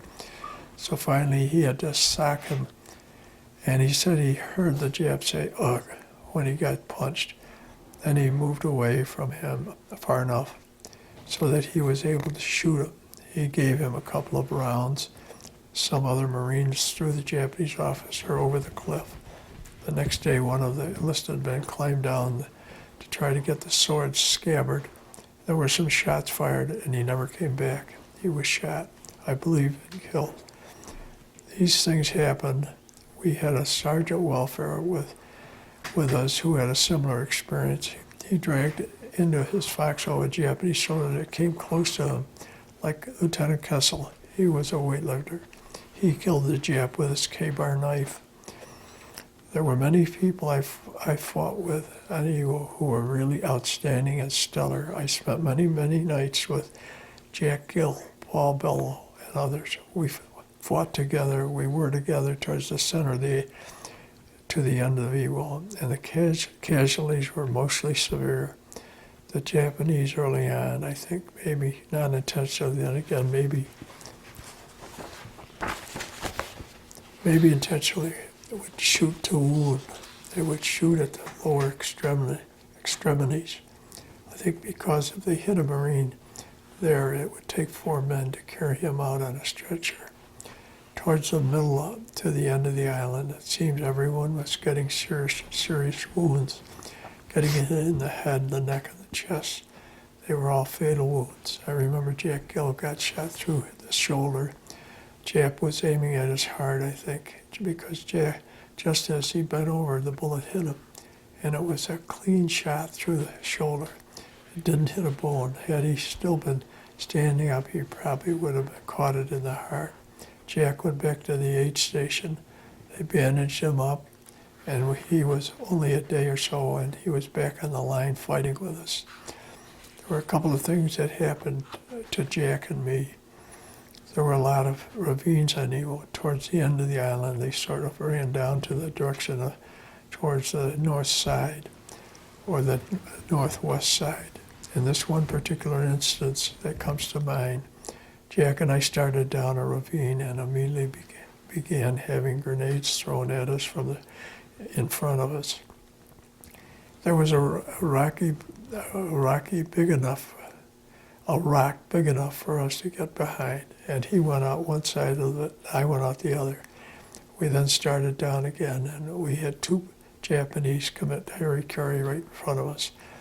They took a grenade and held it next to their heads and blew themselves up. I don't know if they had any more grenades or ammunition, but that happened right in front of us. When we hit these ravines, we could encounter spider traps. There would be a rather small foxhole the Japanese would carve out of the earth. And sometimes they would have a seat in them. They would have a camouflage stone or wooden cover, and they would be able to lift up the cover and take a shot at you and pull the cover back over them and hide. Usually you wouldn't know where the shot came from unless you actually saw them move. It seemed that on the side of the ravine, on the sides of the ravine, and in the ravines themselves, they did a lot of that. We also encountered some trenches. I remember one in particular that you could only go through one man at a time. The Japanese had a machine gun, more than likely a Nambu, set up so they could shoot each man as he emerged from the trench through an opening towards the north. As the first Marine went through, the machine gun fire hit the wall on the other side of the trench. The same thing happened to the second Marine. He made it through. Then it was my turn, and I decided that instead of walking or running to the other side, I would crawl out and keep low. That's what I did, and the Nambu didn't fire at me at all. Once I ran across the flat ground, I spread out on the right-hand side of the other two. The one in the middle name was West. The other one was from C Company, and I didn't know his name. I was watching the higher ground to the left, and they were both looking to the higher ground straight ahead. We were only there for 4 or 5 minutes when a flamethrower opened up in front of us and above us. I can still feel the heat to this day. I can visualize and see the flame and feel the heat. The flame went right over us. It didn't come down, but it just went straight across. Instinctively, all three of us got up. I can still see the image of the person. The flamethrower, I couldn't make out the image clearly, though I could see I could have shot it. But I was thinking it might be another squad of Marines coming in from the right. We took off back towards the narrow opening we had just come through. I didn't run out directly to it because I was afraid we would get bunched up. The three of us couldn't get through at the same time. I ran to the left, which took me into more open country. I had to do that just as I had to do just that. As I got to where I was headed, I heard 2 shots, and I heard West holler. I hollered back to him, "Are you all right? Are you all right, West?" I started back to see if I could find out what happened to him. Paul Bellows, who was the 4th man behind me, hollered back, "We can pull him through from here," so I didn't go back over. If I had, I probably would have met the same fate. Both West and the Marine from C Company were killed in that incident. At the time I had crossed a section, we had done a lot of fighting. I know that is exactly where Colonel Pollock got hit, because I remember seeing him when he got hit. He was shot through the shoulder. That area was where Hale got killed too. Jack Gill, and I were in a foxhole. There was a slit in front of us on the opposite side of the strip depression. We all fired at the same time, and we killed whoever was on the other side of the slit. I think our bullets went right through the earth and got him. Jack, Gill, Hale, and myself were in our foxhole too. And all of these Japanese around us were in tunnels and able to talk to each other and in one interwoven position with various openings. One of these Japs shot at the 3 of us, and a bullet passed by me and hit Hale in front of his right shoulder and exited at his left shoulder. It went right through. It went right through him. I said to Hale, "Where did they get you?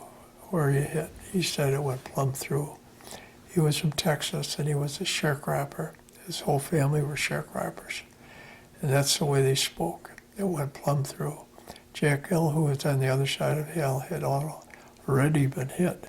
This is the way it went on Iwo. Every foxhole had people that ended up getting killed or wounded. Can we take a break? Sure. In another incident, I was moving down this trail with about 5 other Marines in a southerly direction, and we came under sniper fire. We spread out and were running in sort of a crouch. We were about 100 feet apart, and I noticed this Marine photographer off to one side of us catching all of us on film as we ran down the trail. I've never seen the film. I don't know if it exists. I do remember having a couple of rounds buzzing around my head as I ran down. Another interesting thing was one night we were asked to bring some 50 caliber machine guns online about midnight. We had to take them on carts up to one of the line companies that had requested them. As we moved them up, we had a Marine guiding us up the ravine, and the cover was bad. There were a lot of rocks. We were pulling the carts along. This Marine from the other company was getting further ahead of us. It was dark, and we had our hands full just pulling the carts because water-cooled 50 calibers are very heavy. We reached the position where he wanted them, but he didn't. He reached the position where he wanted them, but he didn't tell the others in his company that we were right behind him. So the next thing we knew, they turned their machine guns around and started firing towards us. We had all these tracers. Every fifth round was a tracer coming down the ravine right towards us, all these bullets going by. Fortunately, none of us were hit by this fire, this friendly fire. But I remember diving to the side of the ravine. It wasn't very steep. Still, I ended up down at the bottom, and my head hit something that seemed to be metal. There I was with my rifle slung over my shoulder, and I realized my helmet had hit a Japanese soldier's helmet. There I was, helmet to helmet with a Japanese soldier that at the time I thought was alive. I pulled away, but he just stayed there, apparently dead. I didn't bother to take his pulse. We screamed ahead at the Marines that were firing at us, that we were the group bringing up the new machine guns they needed. That's just one of the things that happened. We could have sustained casualties that night from our own troops. In a similar ravine, there was a Lewis gun and a Japanese sniper, or Japanese knee mortar, just off the trail we were on. The knee mortar looked like a nice souvenir, but it looked too much like a setup to me. So I warned the Marines with me, and no one went near it. Just around the road, there was a machine gun nest, and there were 3 Japanese around it, but they had already been hit. They were clearly dead. However, this also looked like too good a place for a booby trap. About the same time, some Marines I knew, Sergeant Bailey, Monroe Casey, and Cecil Threadgill, were on a small trail and noticed a Japanese helmet with a star on it. Cecil went over to get it, but he needed some pliers. Monroe Casey had a pair, so Cecil went back to Monroe to get them. He went back over to get the helmet, and Sergeant Bailey followed him. Sergeant Bailey tripped a mine, and he and Monroe Casey were killed. Had Cecil Threadgill's helmet strap not been close, he probably would have been killed too. His neck would have been broken when the helmet flew up from the blast. The strap yanking his head back. As it turned out, Cecil had a scratch on his head, and the other 2 died of their injuries. You could not just walk around picking up souvenirs in Iwo Jima because the Japanese were booby trapping things they thought we might want. Another thing that happened to me on Iwo, I doubt if I'll ever forget, is that one night we had a break in our line, and a Marine named Holman and myself were asked to take over a 60-millimeter mortar. Holman was from Pennsylvania, and I think his parents ran a farm. We were instructed to throw a round every 2 or 3 minutes because there weren't enough Marines in that area to keep the line secure. Holman and I started doing this, and when it got to be around 1 o'clock in the morning and very dark, 2 other Marines came over to relieve us. All we did was get up and get into a foxhole, and we both went right to sleep. Speaking of sleep, I want to tell you that I did not sleep many a night on Iwo because of all the noise and activity. Sometimes the other Marines who were in foxholes just could not stay awake. But one of us or the Japs might sneak up to you and cut your throat or bayonet you. I remember my eyelids burning so badly from lack of sleep that I didn't want to close them. That was the case this night, but I was so dead tired. I did sleep. That is all I recall, but I must have started sleepwalking, for the next thing I knew I was awakened by a sentry challenging me by saying, "Who goes there?" Luckily that woke me up. Fortunately, my guardian angel was with me because I said, "Is that you, Fred?" The sentry said, "Come over here and identify yourself." I walked over and it was a Marine named Fred Beamer. He was from Klamath Falls, Oregon. We had been together in the States and overseas, but he was now in another outfit. He was in our battalion, but in another company. So I had lost contact with him, hadn't seen him for quite a while. He said, "What are you doing out there?" And I replied, "I must have fallen asleep." He said, "Well, that was the last time I was going to challenge you. I was going to open up with a machine gun here.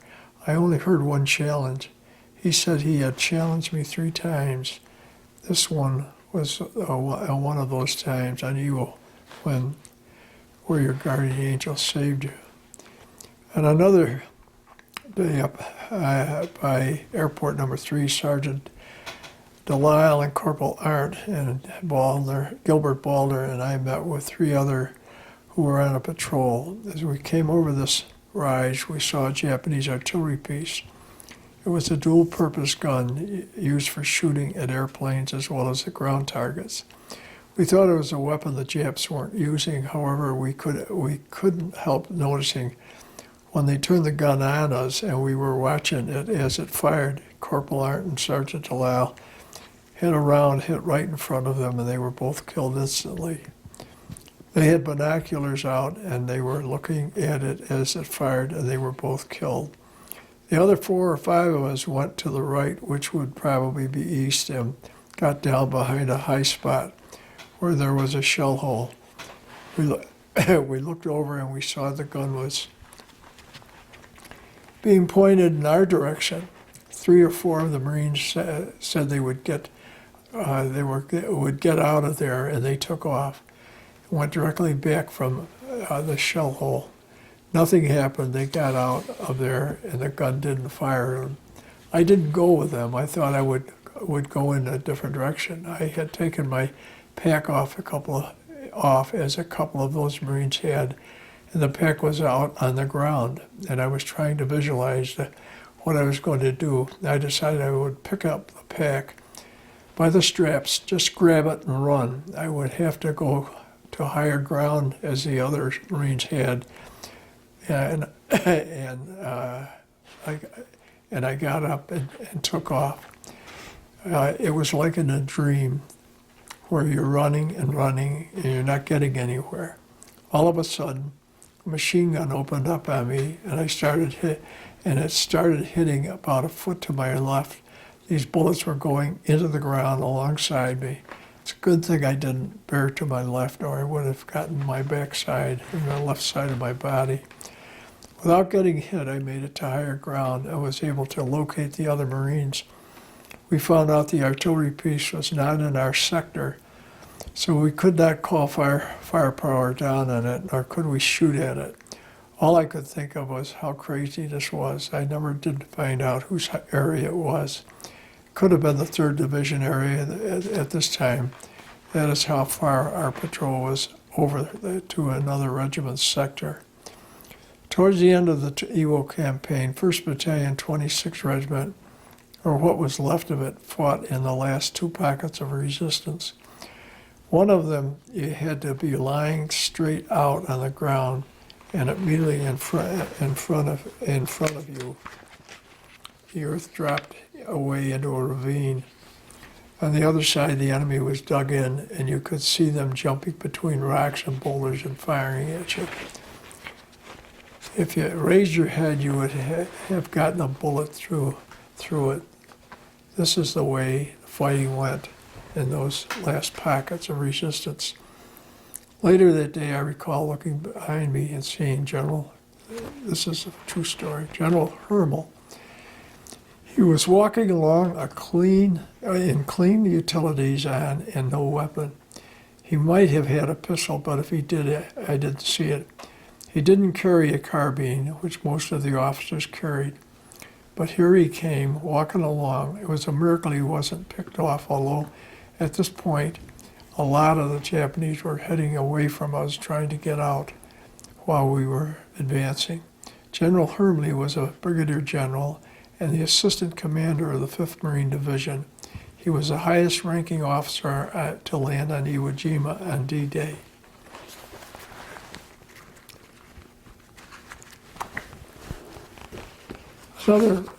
Another pocket of resistance I remember well ran directly to the west. It was not much more than a path, and it branched left and right around higher ground. On the left side was a tank which was firing. Japanese had the high ground and they were throwing grenades down. I knelt down next to this Marine who was in our outfit. He had been shot and was dead. He had a .45 pistol on his hip and I was going to take it. But I didn't dare look down because if I had, I'd have gotten hit. I kept my rifle pointed right towards where the Japs were shooting. A stretcher came in and we loaded one of the Marines on it. I had the right rear and we were trying to run to get out of there. I felt every second I was going to get a bullet through my back, though it just wasn't my time and it didn't happen.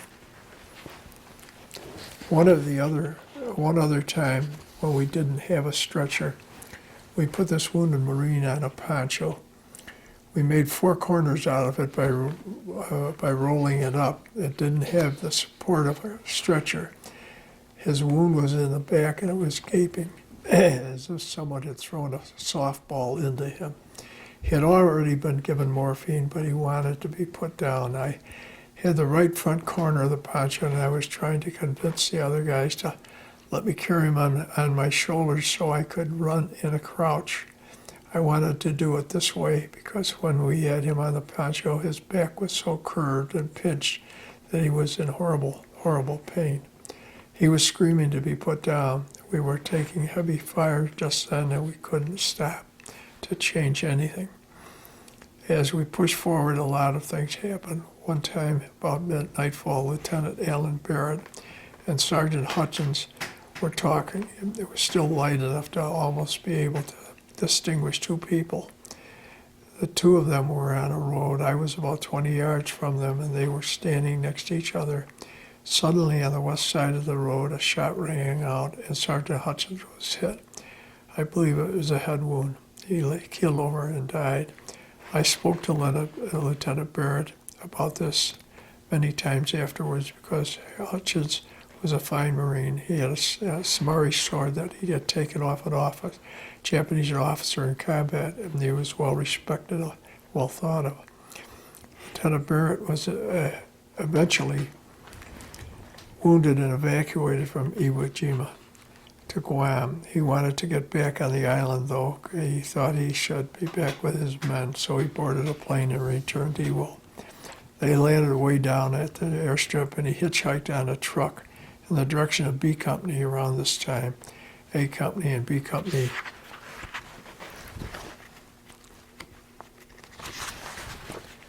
had already combined because each company was down to 40 or 50 men from 190 to 200 originally. Eventually, Lieutenant Barrett reached the company and resumed his position there.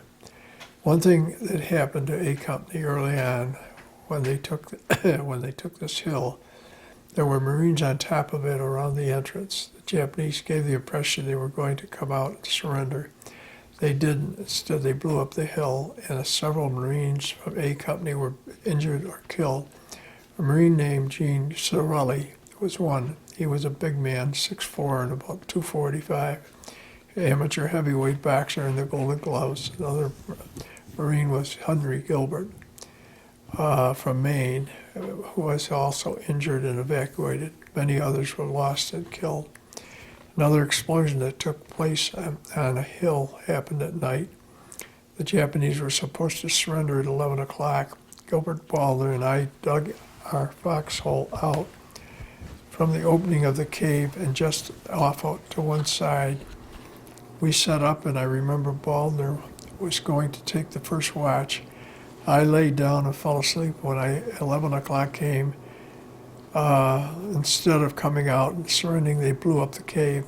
This time they didn't get anybody on top, but there was a huge explosion, and it did cause a lot of casualties among us. I remember the tins of Japanese food were dropping from the explosion, but you didn't know what they were at first. A tin of fish, or maybe a fish heads or sardines or something, came down in my foxhole and hit me on the helmet. Balder thought it was jumped out of the foxhole. I raised hell with him about this afterwards. I said to him, yeah, you thought it was a grenade, but you didn't yell grenade or anything. I just got hit on the top of the helmet. Most of the Japanese were killed in the explosion. A lot of people who weren't in the Marine Corps may not know this, but the battle for Iwo Jima was the first and remains the only battle where Marine casualties exceeded the enemy. About 1/3 of all the Marines who died in World War II were killed on Iwo Jima. There were many other firsts about Iwo Jima too. For example, Iwo Jima received the longest, most concentrated bombardment of any target in the history up to that date. It also had the largest total tonnage of bombs and artillery ever dropped on a target up until that time. It had the largest armada of ships ever assembled for an invasion up to that point. It was the largest number of invaders, so 77,000 Marines were assembled to invade the island before Okinawa. It was the first and last time the Seabees ever accompanied Marines in the first wave of an island assault. It was the first time any Marine unit landed on D-Day and stayed through the entire campaign without being relieved, which no doubt was the reason for so many cases of combat fatigue. I personally believe what helped me to keep my sanity all through those 36 days was prayer, and I believe that saved me from getting killed or seriously wounded was divine providence. After the fighting was more or less over on Iwo, the Marines that were left were ordered to form a skirmish line and walk back towards Mount Suribachi to bury the dead. Japanese had been left out in the open as the fighting raged. As it came down upon them, we did our best to cover them up because the flies by then had become so numerous and intense, and they were all over.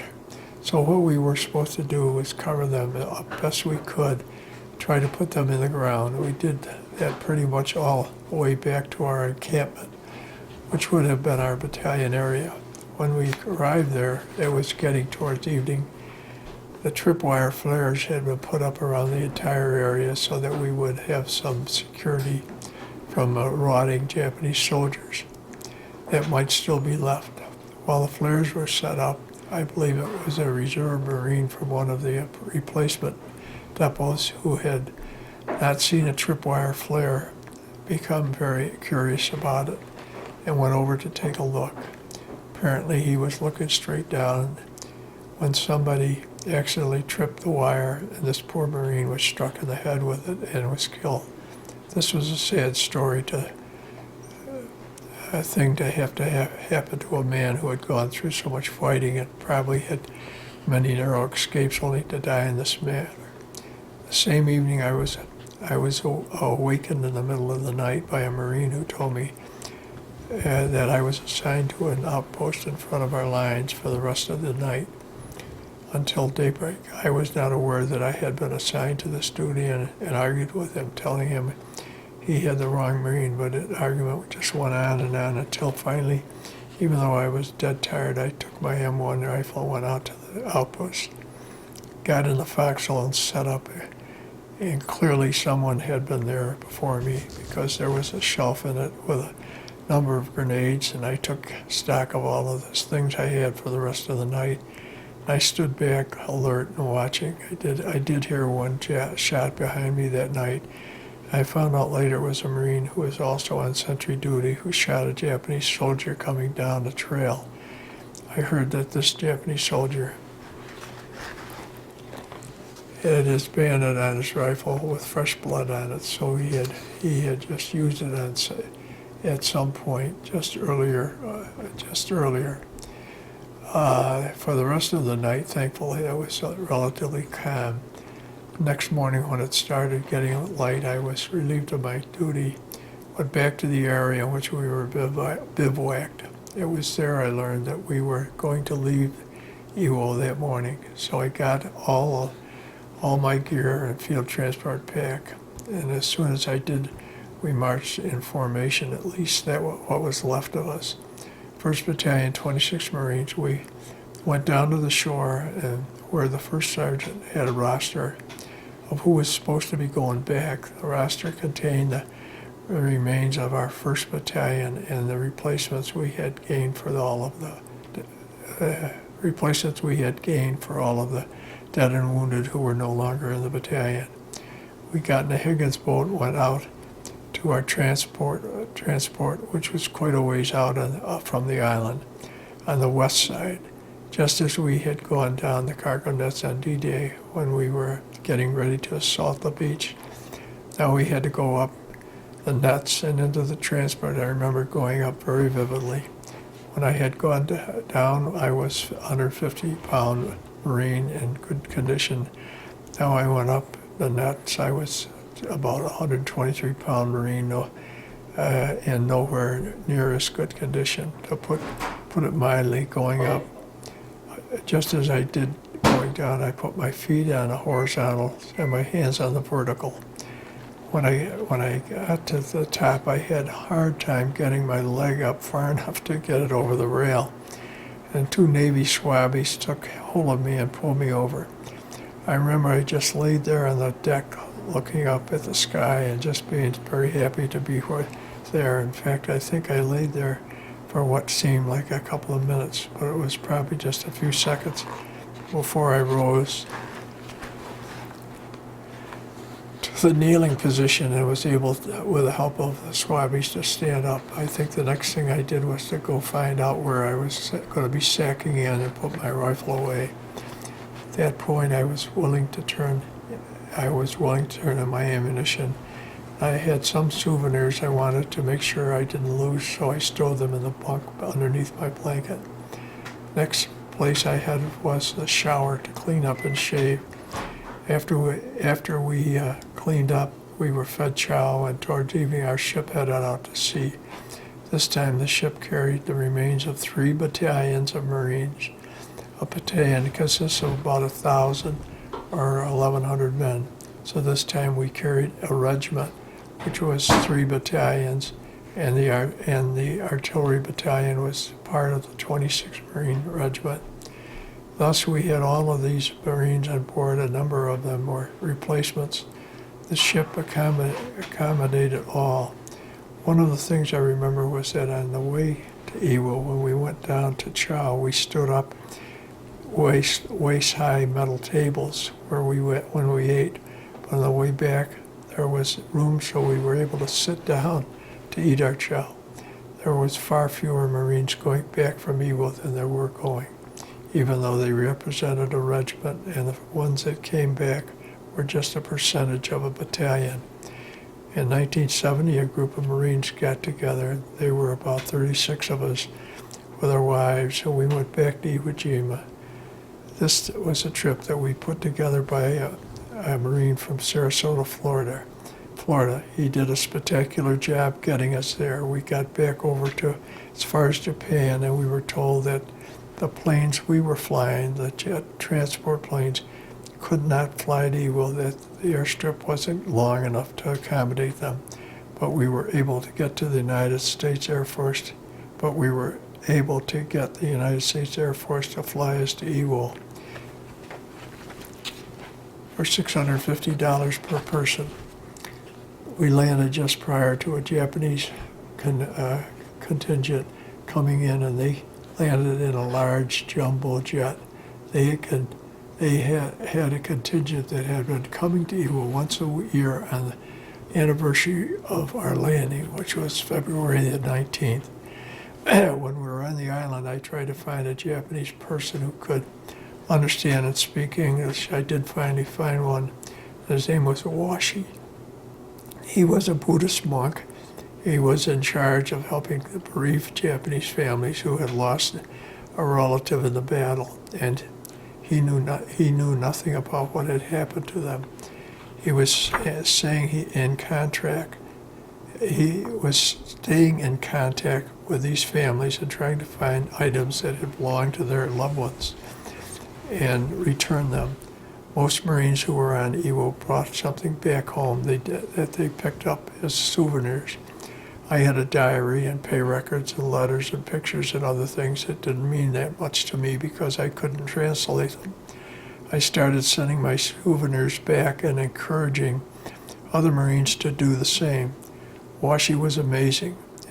In something like 2 weeks, he was able to contact the appropriate families and return their loved ones' possessions. The Japanese families were extremely grateful for what we were doing because they hadn't heard anything about their lost fathers, sons, ever since the battle, 25 years before.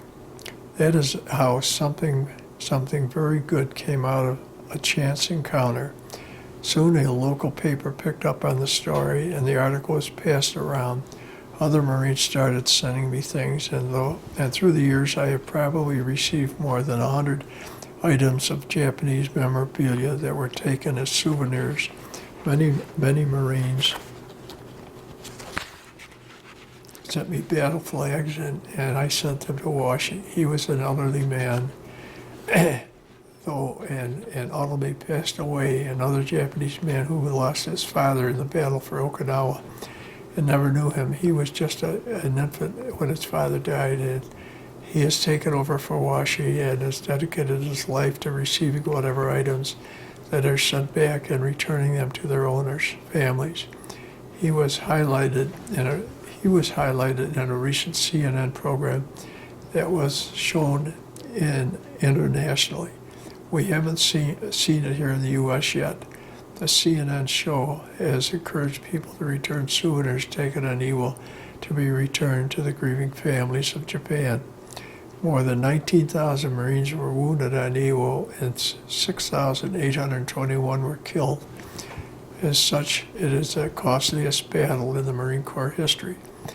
These facts beg the question, why was Iwo Jima so important to the United States of America that its warplanes were willing to expend so much time, energy, equipment, and most importantly, men's lives on such a battle? Such a barren, foul-smelling, seemingly worthless place? The answer to this question is pretty simple. It was Iwo Jima's location. The island was directly in the path of the B-29 superfortresses they had to take on their way to bomb the Japanese mainland, and Iwo had room for 2 large airstrips, and its defenders were building a third.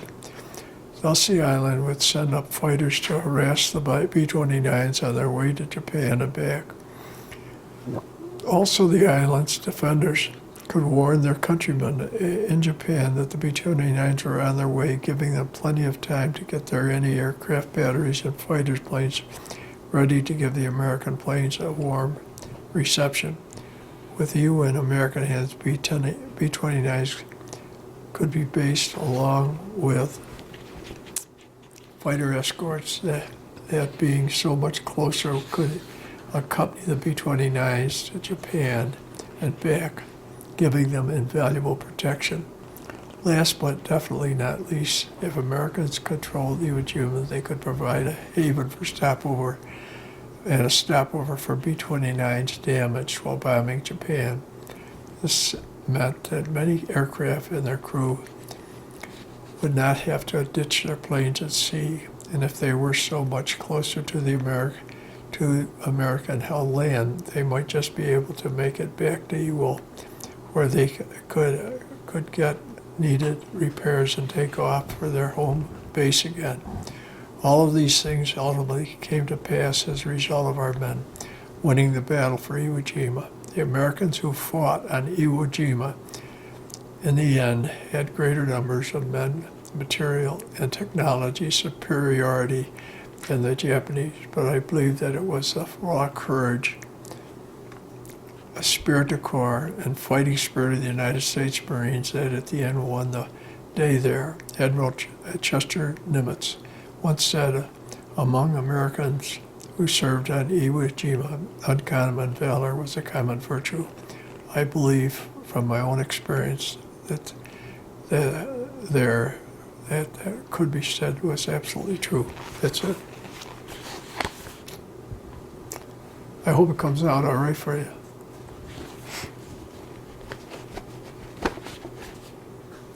Yep. That was well put. Thank you. I think we'll take a break.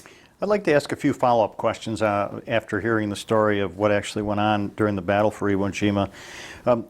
Give me an idea of what goes through your mind as you're going down the rope ladder and you're preparing to make a landing. Well, going into battle at Iwo Jima was my first encounter in combat. We trained many times going down the cargo nets and into the boats. I would just say that I was trying not to, I didn't know what to anticipate. I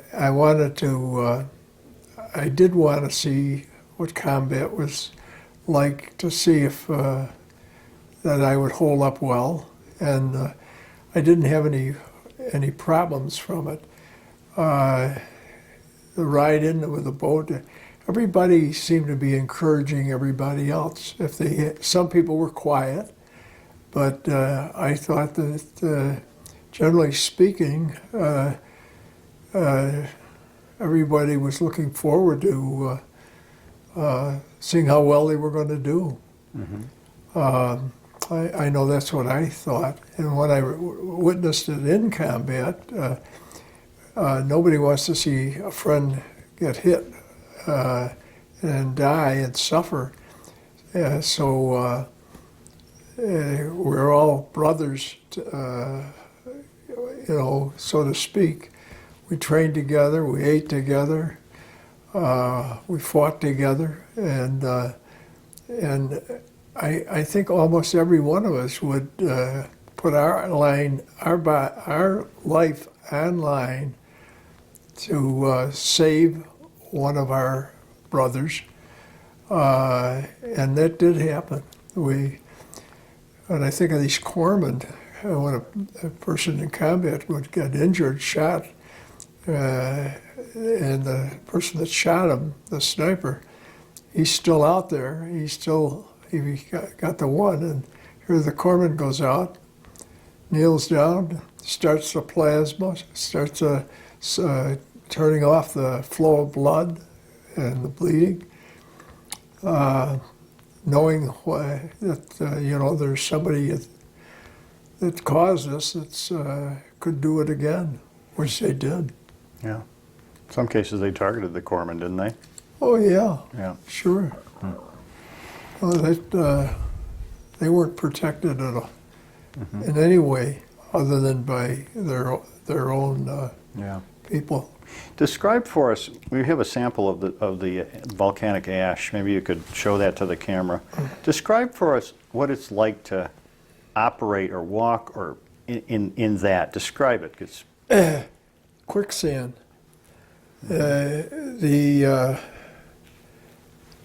Going up the beach, away from the water now, going up in the sand, these were terraces, and the terraces were 15, 16, 17 foot high, and it would come up to, not your knees, but it would come up to your shins.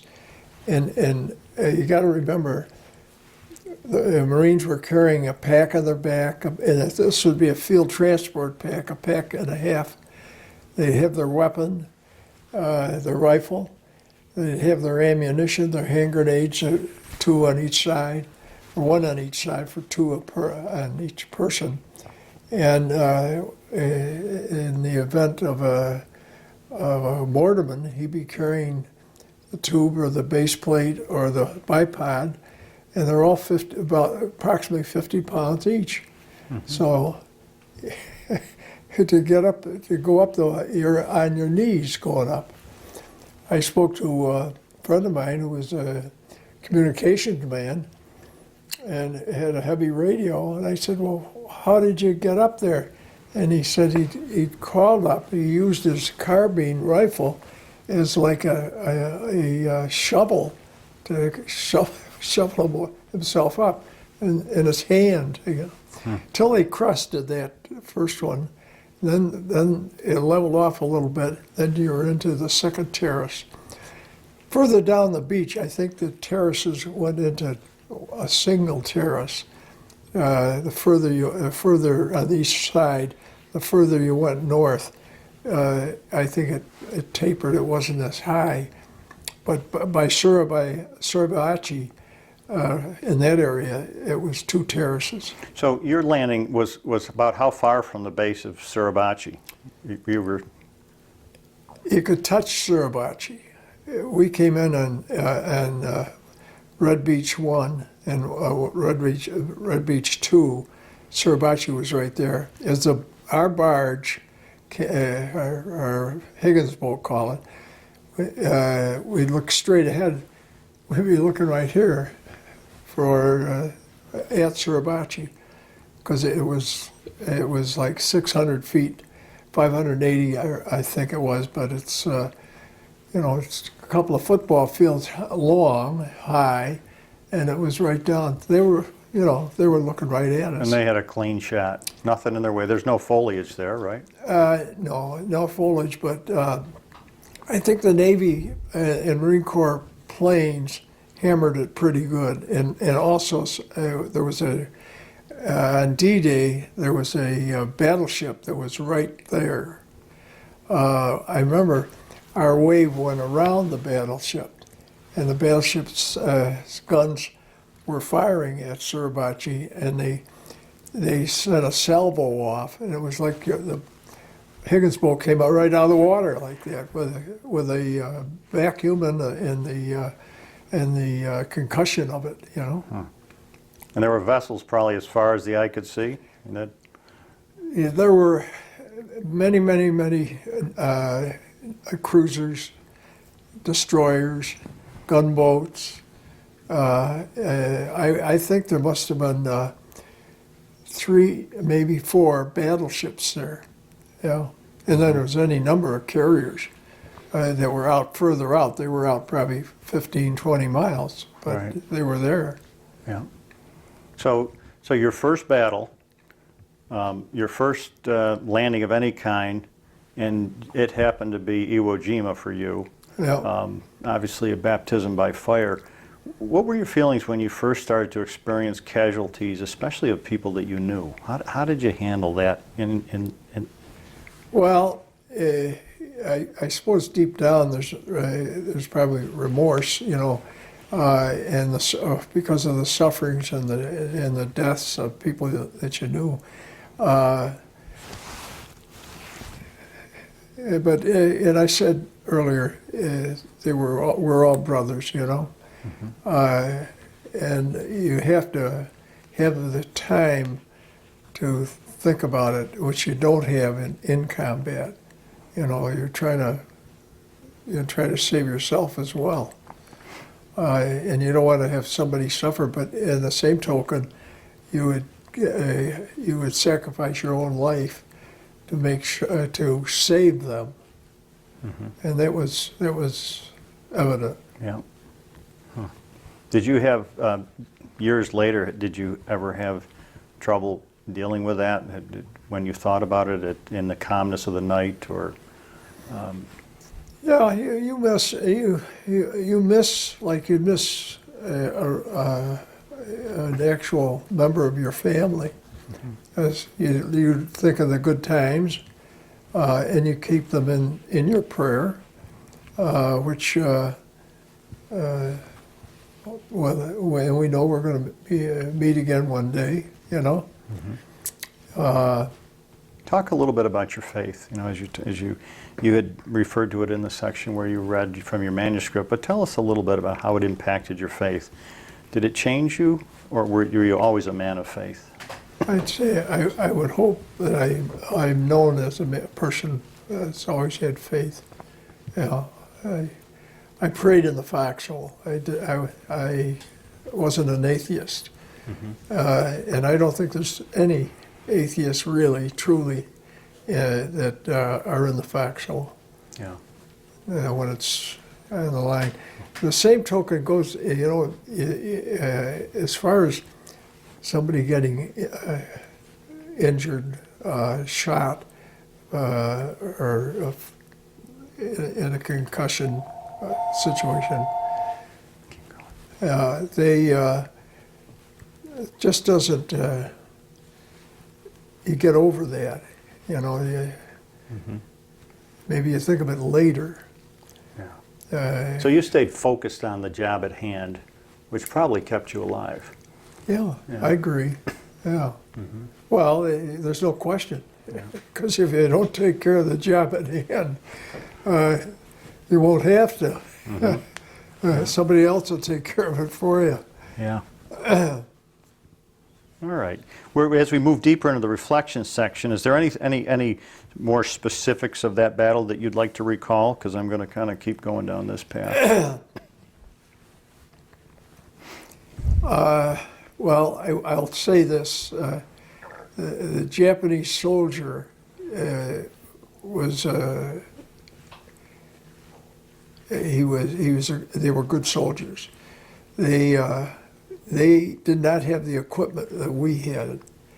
Our rifles were automatic, semi-automatic. Theirs were bolt action. So we had firepower. I don't know. Their grenades weren't as powerful as ours, but they were lighter, and they could throw them further than we could throw them. Through ours. Ours were stronger and more powerful than a Japanese grenade. And how many days were you on station? At Iwo, 36. You were there for the full battle. Yeah. So another problem that I believe the Japanese had was a lack of water and food after a while, right? Well, I don't know. I would say certainly water.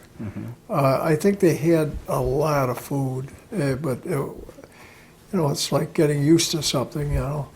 They had a lot of fish in the cans, fish heads and what have you, whatever was on their diet. It wasn't uncommon to go by a Japanese fortification, and particularly in the morning. And there'll be a fire there, and they're cooking, and the water's boiling with rice. I saw that on more than one occasion. Yeah. We went right through Nishi village, and it was in the morning when we went through there, and there was like grass shacks or huts, but they'd have a couple of fires going and getting their breakfast ready, Yeah. How would you say that your wartime experience changed your life had you not gone through this? If I had not. Right. How did this impact the rest of your life? I think you grow up fast. I think you do age. You take things more serious. I don't know as far as that I'd be awfully excited to have one of my children, one of my sons go in the service. I'd be proud of him, but I don't know that they necessarily need that to be successful. So, What This video may be viewed by your family or generations 50 years from now. What type of message would you like to leave to the future about somebody considering joining the service, or possibly your thoughts on war in general? Well,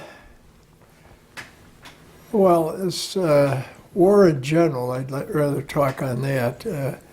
If it's not necessary, I certainly would avoid it. With a little cooperation between countries and governments, I'd like to see them work together than work against each other and have conflicts. The aggression of certain governments doesn't satisfy the outcome of what might happen. I don't, if it's not necessary, and I don't believe it is necessary, I think countries and governments can work together and help each other. Mm-hmm. And I'd rather see that. Okay. All right, as we come to the end of the interview, is there anything you feel we haven't discussed that you'd like to add to the conversation?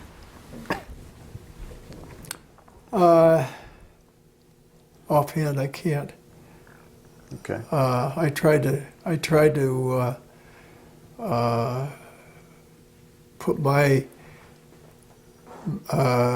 memories of combat, and all I can say about that is there were real friendships made that last lifetimes of people that were together and fought together, and these are good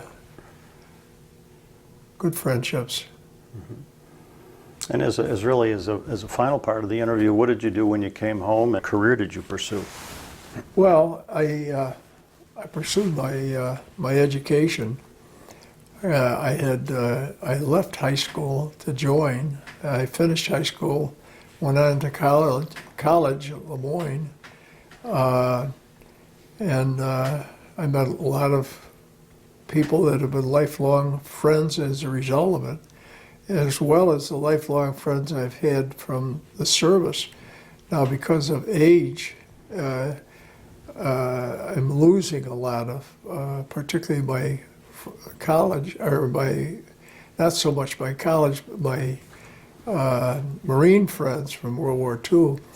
I'm losing a lot of them, not only because of age, but because of illness and sickness and their wounds that they've had.